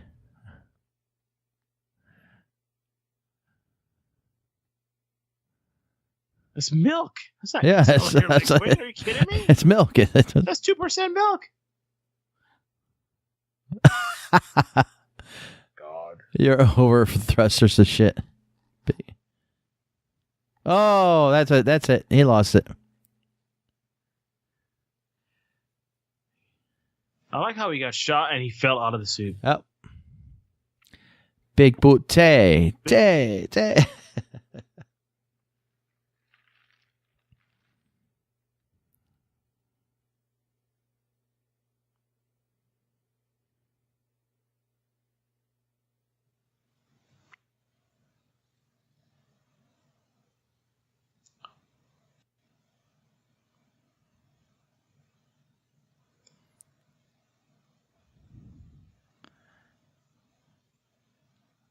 Nope, didn't make it. There we go. Look at that.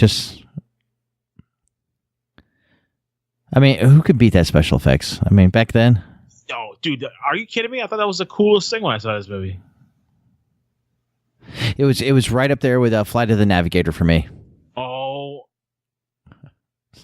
Are you... Yeah. Oh yeah. Flight of the Navigator. Paul Rubin is the voice of the Navigator, or the ship. I'm sorry. We have to do that one eventually. And that ship, I love that ship. I love that little shuttle. Yeah. Oh, I love that ship. Oh, one of my favorite ships for the longest time. I still have dreams of that ship. I don't know why. I'm just a weirdo.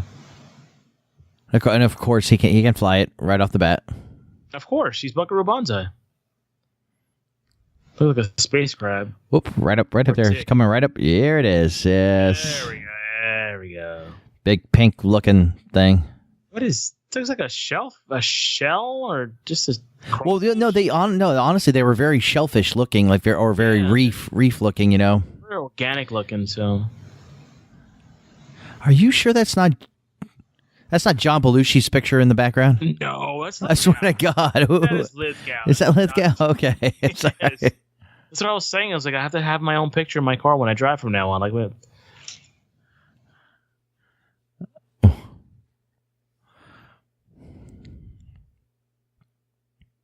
You know, when I see ships like this, like the very organic type of feeling of it, I think of Babylon 5. Whoa, yes, yeah, definitely. Because Babylon 5 had those ships that are very organic type of looking. And J. Michael Straczynski definitely has some influence. You know, he probably saw this movie. He's like, you know what, I could do better. And he did.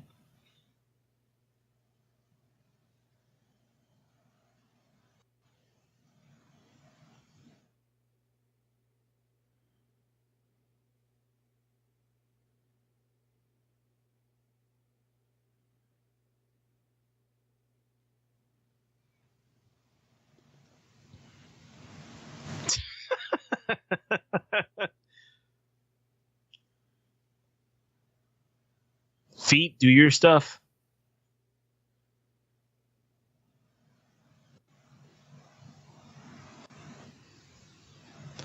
Die, Buckman, die.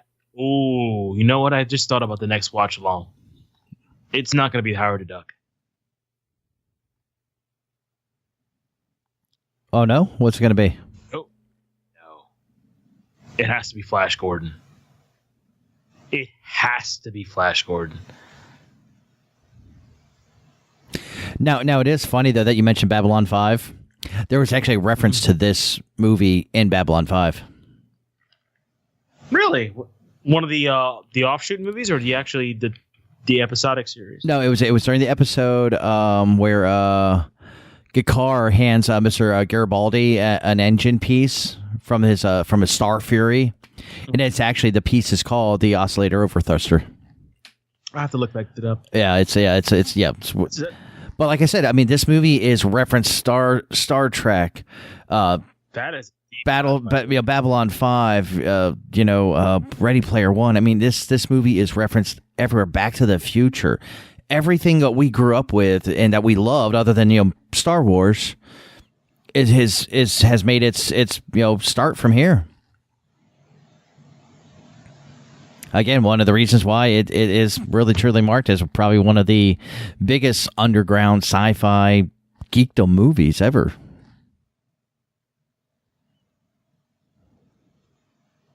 A $20 bill. You could do so many things, man. If you could find like the original. I mean, the original cast for this movie is obviously dead, but like the kid is probably still alive. No, you got a good bulk of these guys still alive. But no, what you need to do is you need to start fresh and build this world from here, and actually do exactly what they were planning to do. Just something you and I talked about was, Avengers have done what they've done. What new? What more? What could be the next franchise or the next story to build similar to this? And I could see that here.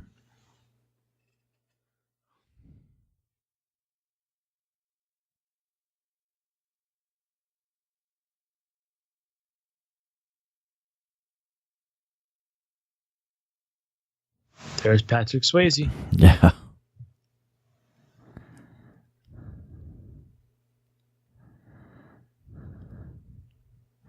I have seen that guy before. That's not Patrick Swayze, but I know I have seen him before. Uh-oh.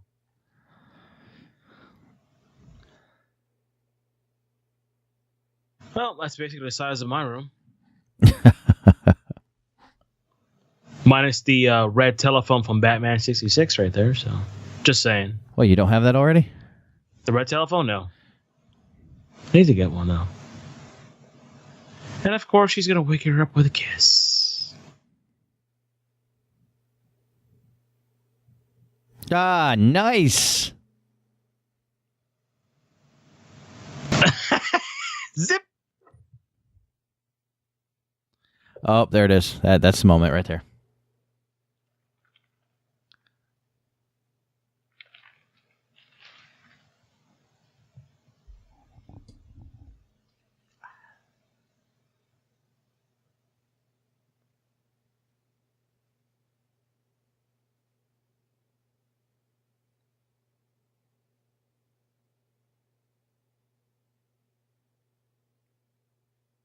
Sparks flying.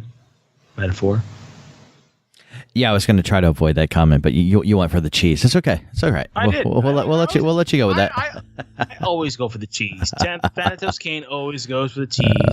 Or TK as you can call me, but Mike doesn't want to call me that, so it's okay.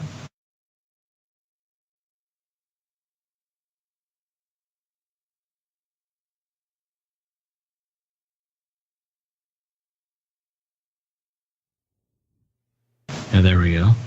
Yep. You get some booty. He got some big booty. Booty. So here we are. Watch for the next adventure of Buckaroo Bonzai. Bonzai. Yep.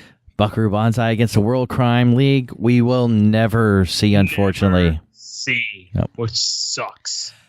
Now, this ending sequence here is one of the best ending sequences ever. Do you know this was not this? Do you know that this music was not supposed to be there? No. No. What was it supposed to be? What they're dancing to? Watch the rhythm as they're walking. Not dancing, sorry, but meant walking. It sounds like Kraftwerk a lot. Oh. No. Billy Joel. Are you serious?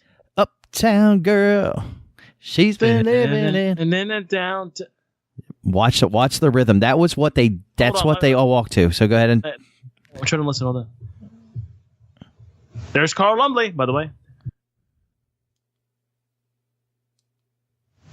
Billy Vera, the singer.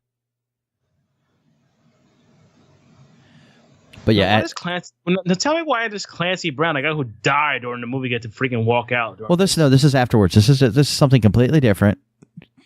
You know, she's still wearing her pink, slutty dress. But yeah, no, they are walking to the rhythm of Uptown Girl from Billy Joel. You know what? I was just hearing it right now. I just put it on my phone. I was just listening to it. You're right. It is Uptown Girl. It is. The song that they originally wanted was at the same tempo, so they're like, hey, and that's what they were playing as they were videotaping this. And then when they came to time to release, they were like, they didn't get the rights to the movie or to the song that they wanted. But yeah, but they found their way around it. It's okay. Hey, it's you can't change from the cheesy 80s synth. It works here with the big shoulders. Obviously, everybody has shoulder pads here. They have that. They gotta have that strut walk too. Da-na-na-na-na.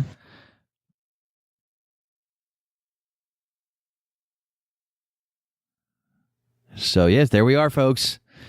Classic 80s. I mean, you can't get any better than Buckaroo Bonzai across the eighth dimension. It's fun. It's everything you've wanted, or that you should want in a great 80s movie.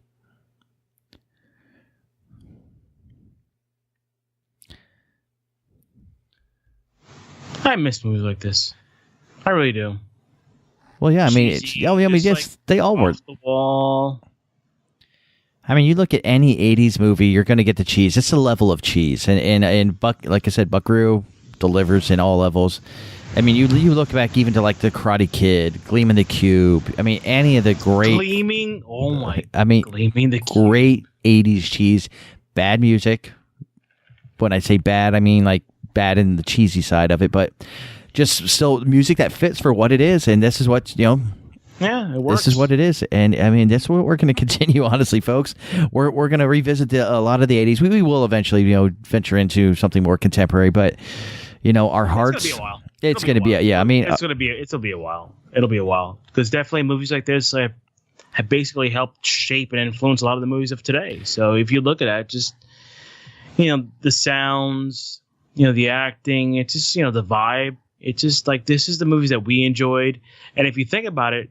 Well, Captain Mike has basically said they basically have influenced the filmmakers of today also. So exactly, yeah. Most of your filmmakers right now are in our age group or a little bit younger.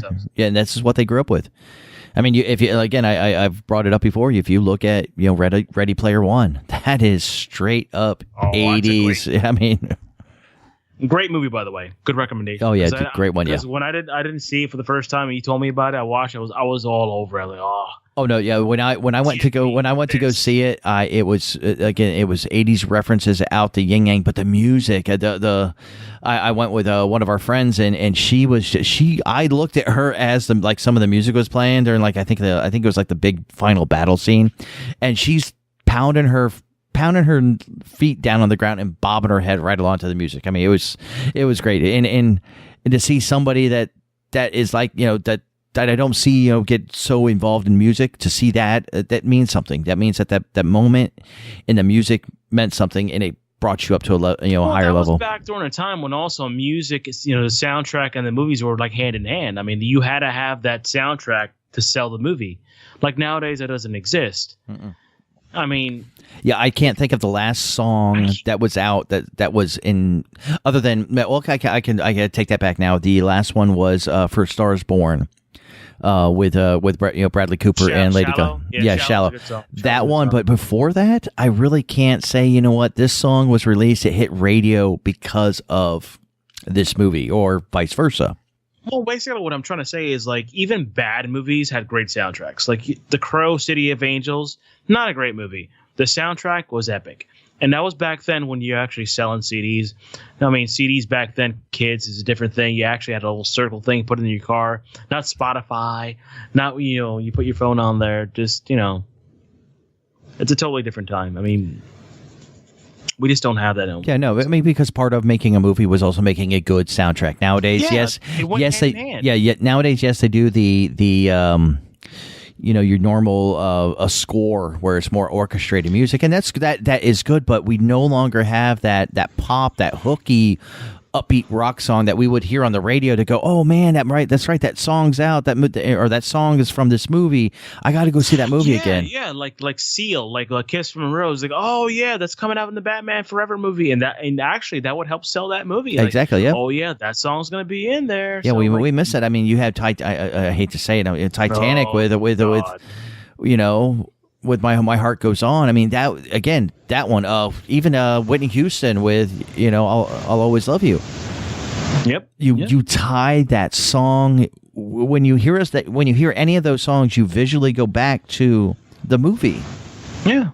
They don't have that anymore. You don't have songs that tie to the movies anymore because basically you just said it's all composers like Hans Zimmer or Michael Giacchino or John Williams, and I love scores, by the way. I love scores, but you don't have that song that's going to sell a movie anymore. It's basically the movie's got to sell the movie, and that's the filmmakers are going to say that's the way it should be. But a soundtrack does help. No, it does, because I mean, if you look back to certain movies, you look back to Footloose. You look at Footloose from Kenny Loggins. I mean, I'm going to have to reference again Kenny Loggins again, but you look at Danger Zone for Top Gun. You hear those songs, you hear those moments, and and they help sell the movie even more and make you remember those things. Yeah. You just don't have that no more. That's one of the big lost arts right now. Is you don't soundtrack and movies don't they don't help each other. They're basically two different entities now. So just like Avengers Endgame. I love Avengers Endgame, but the soundtrack is basically separate from the movie. Although I think it ties together in some ways, but it's just it just doesn't tie together like it used to. So. Actually, it's funny that you mentioned Hans Zimmer. I was watching a movie a few days ago that popped up on my Hulu feed, And I did not realize he was part of the. He did the soundtrack for it, or the score for it. Which one? What movie is that? You're gonna die. Days of Thunder. Really? Yes, I was watching it and his name popped up in the credits. I'm like, what? No way. Days of Thunder. Yeah, Tom Cruise, right? You know, the NASCAR movie. That was it. And when you listen to it, you can hear him. It was like it's very synthy. Not as synthy as like, you know, what we just watched, but you can definitely hear it. But you could feel, yeah. Go back and watch. It's on Hulu, and I died when I was like, oh, that's a deep cut right there if I've ever seen one. That's crazy. I didn't know that. Yes. I learn something new every day. All right, folks. Well, that was the adventures of Buckaroo Bonzai across the eighth dimension. The eighth dimension, man. Don't forget that. Yes, that's right. And if you guys do want to continue on, like I mentioned earlier, if you guys do want to continue on with the Buckaroo Bonzai trilogy or series, they did come out with a comic book series. I don't know the number or how many it was, but it did come out in 2006. And it is a continuation, basically what we wanted. If you are a true fan of this and you did enjoy what you saw, it is a continuation of it that you see what Buckaroo Bonzai does. They finally get that continuation of that story. So if you guys are interested, it is out there. Look for Moonshine Publishing, I believe it was. Moonshine Publishing? Really? I swear I don't think that is it. Now that I'm saying it, it sounds so wrong. I think it's the Winchester coming out in me. Moonshine. No, actually, damn it, I was right. It is Moonshine Books, but more not the moonshine liquor. I think it's more the moonshine of the moonshining. I was gonna say, are you just trying to offer the listeners some moonshine? Yeah, no. We do. I was like, yeah, but no, it was a series of comics giving us the sequels that we've always waited for. So they are out there. Check them out. I'm actually going now that when I was doing my homework on this, I am going to go find them now actually, and maybe I'll give you a. Well, I still want to wait for Buckaroo Bonzai versus the Crime League. I'm still waiting. That may be one of the series. Again, I have not looked at them, but I will look at them, and maybe that might be it. Can you imagine like a bold filmmaker would actually watch this movie one day? I'm going to give you an example. It's never going to happen. Let's say never say never. It's never. I'm saying well, when you say Spielberg, yeah, then yeah, never. Okay, Spielberg's sitting there, sitting on his couch, making money.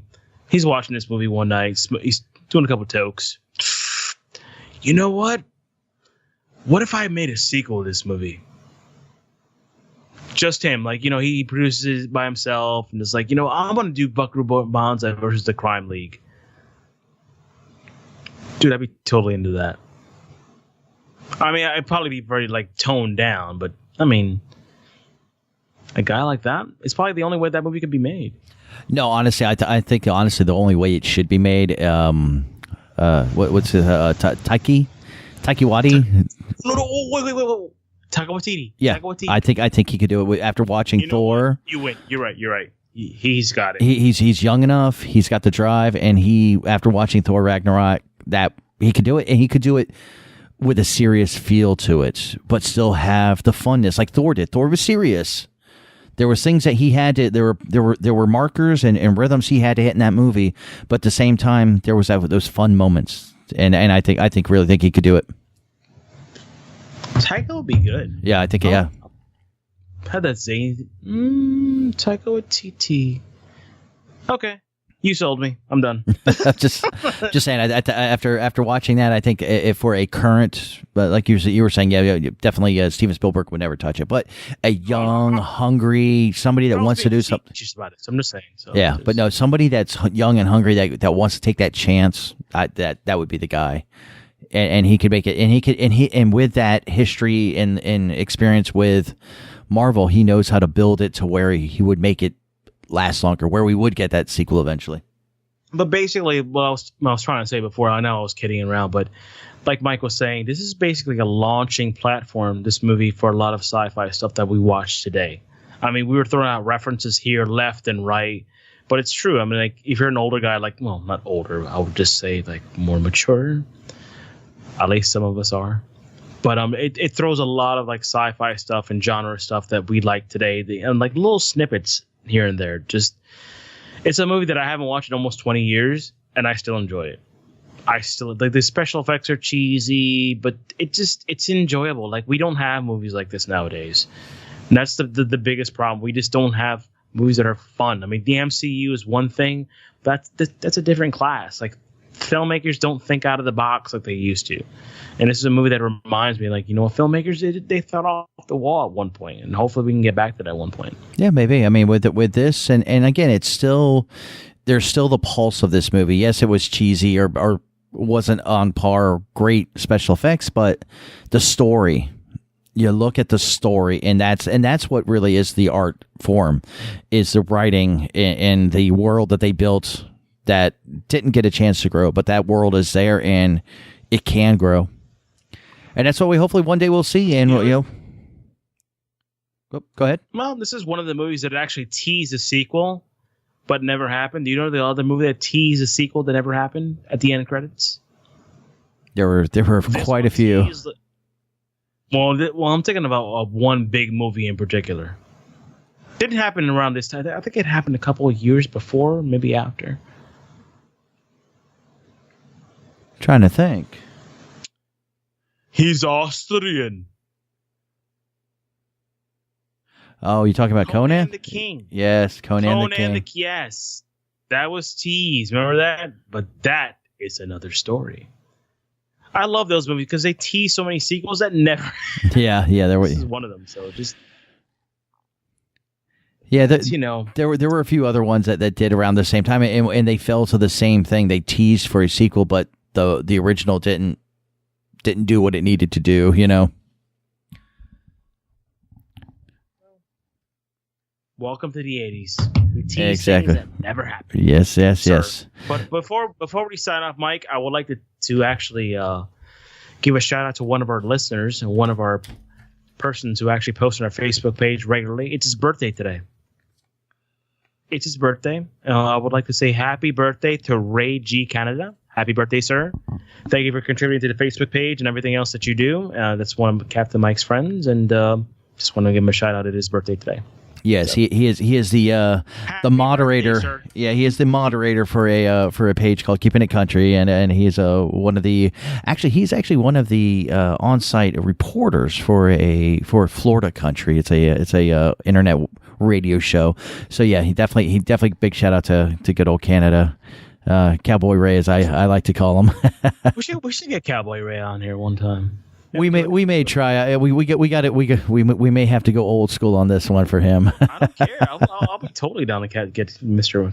Ray Canada on here, one of our freaking listeners and all that stuff. So well, folks. I had fun. Yes, great. Yeah. We always I've been having fun with them watch-alongs, and next go round will be yours. So we'll have something in mind for next go round. But yeah, folks, actually, I'm gonna leave it up to the Facebook group. You're gonna we're gonna do a questionnaire on this one. All right. Yes, I am. So I'm gonna leave it up to the Facebook group. All right. I'm gonna put it up there tomorrow, and I'm gonna have actually 5 choices, and whichever of the 5 choices gets chosen, that's the next watch along we are gonna do. So. All right, perfect. I like the way you're thinking. Yes, sir. All right, so yeah, we definitely will do that. Yeah, but definitely go to the Facebook page, and that's where you will see the questionnaire. We have thrown a few questionnaires out there, and if you guys are still looking for us out there, always go to heroesasylum.com. Please, Stitcher, Spotify, iTunes, Podbean, and Facebook, and all that good stuff. Instagram and Twitter, by the way. Please post your comments. We love it. And the Facebook page is controlled by me and Captain Mike. I just don't want to beat a dead horse. It is not some webmaster who's sitting there in China twiddling and sewing a t-shirt together. It's actually me and Mike who are actually communicating with you guys. So please, anything you want to communicate with us, we will respond right away. So. Yes, sir. So we will be here back again on Wednesday with the latest and greatest regular episode of Heroes Asylum. So in our classic words, in our classic ending of our show, Sweaty United. Get to the asylum.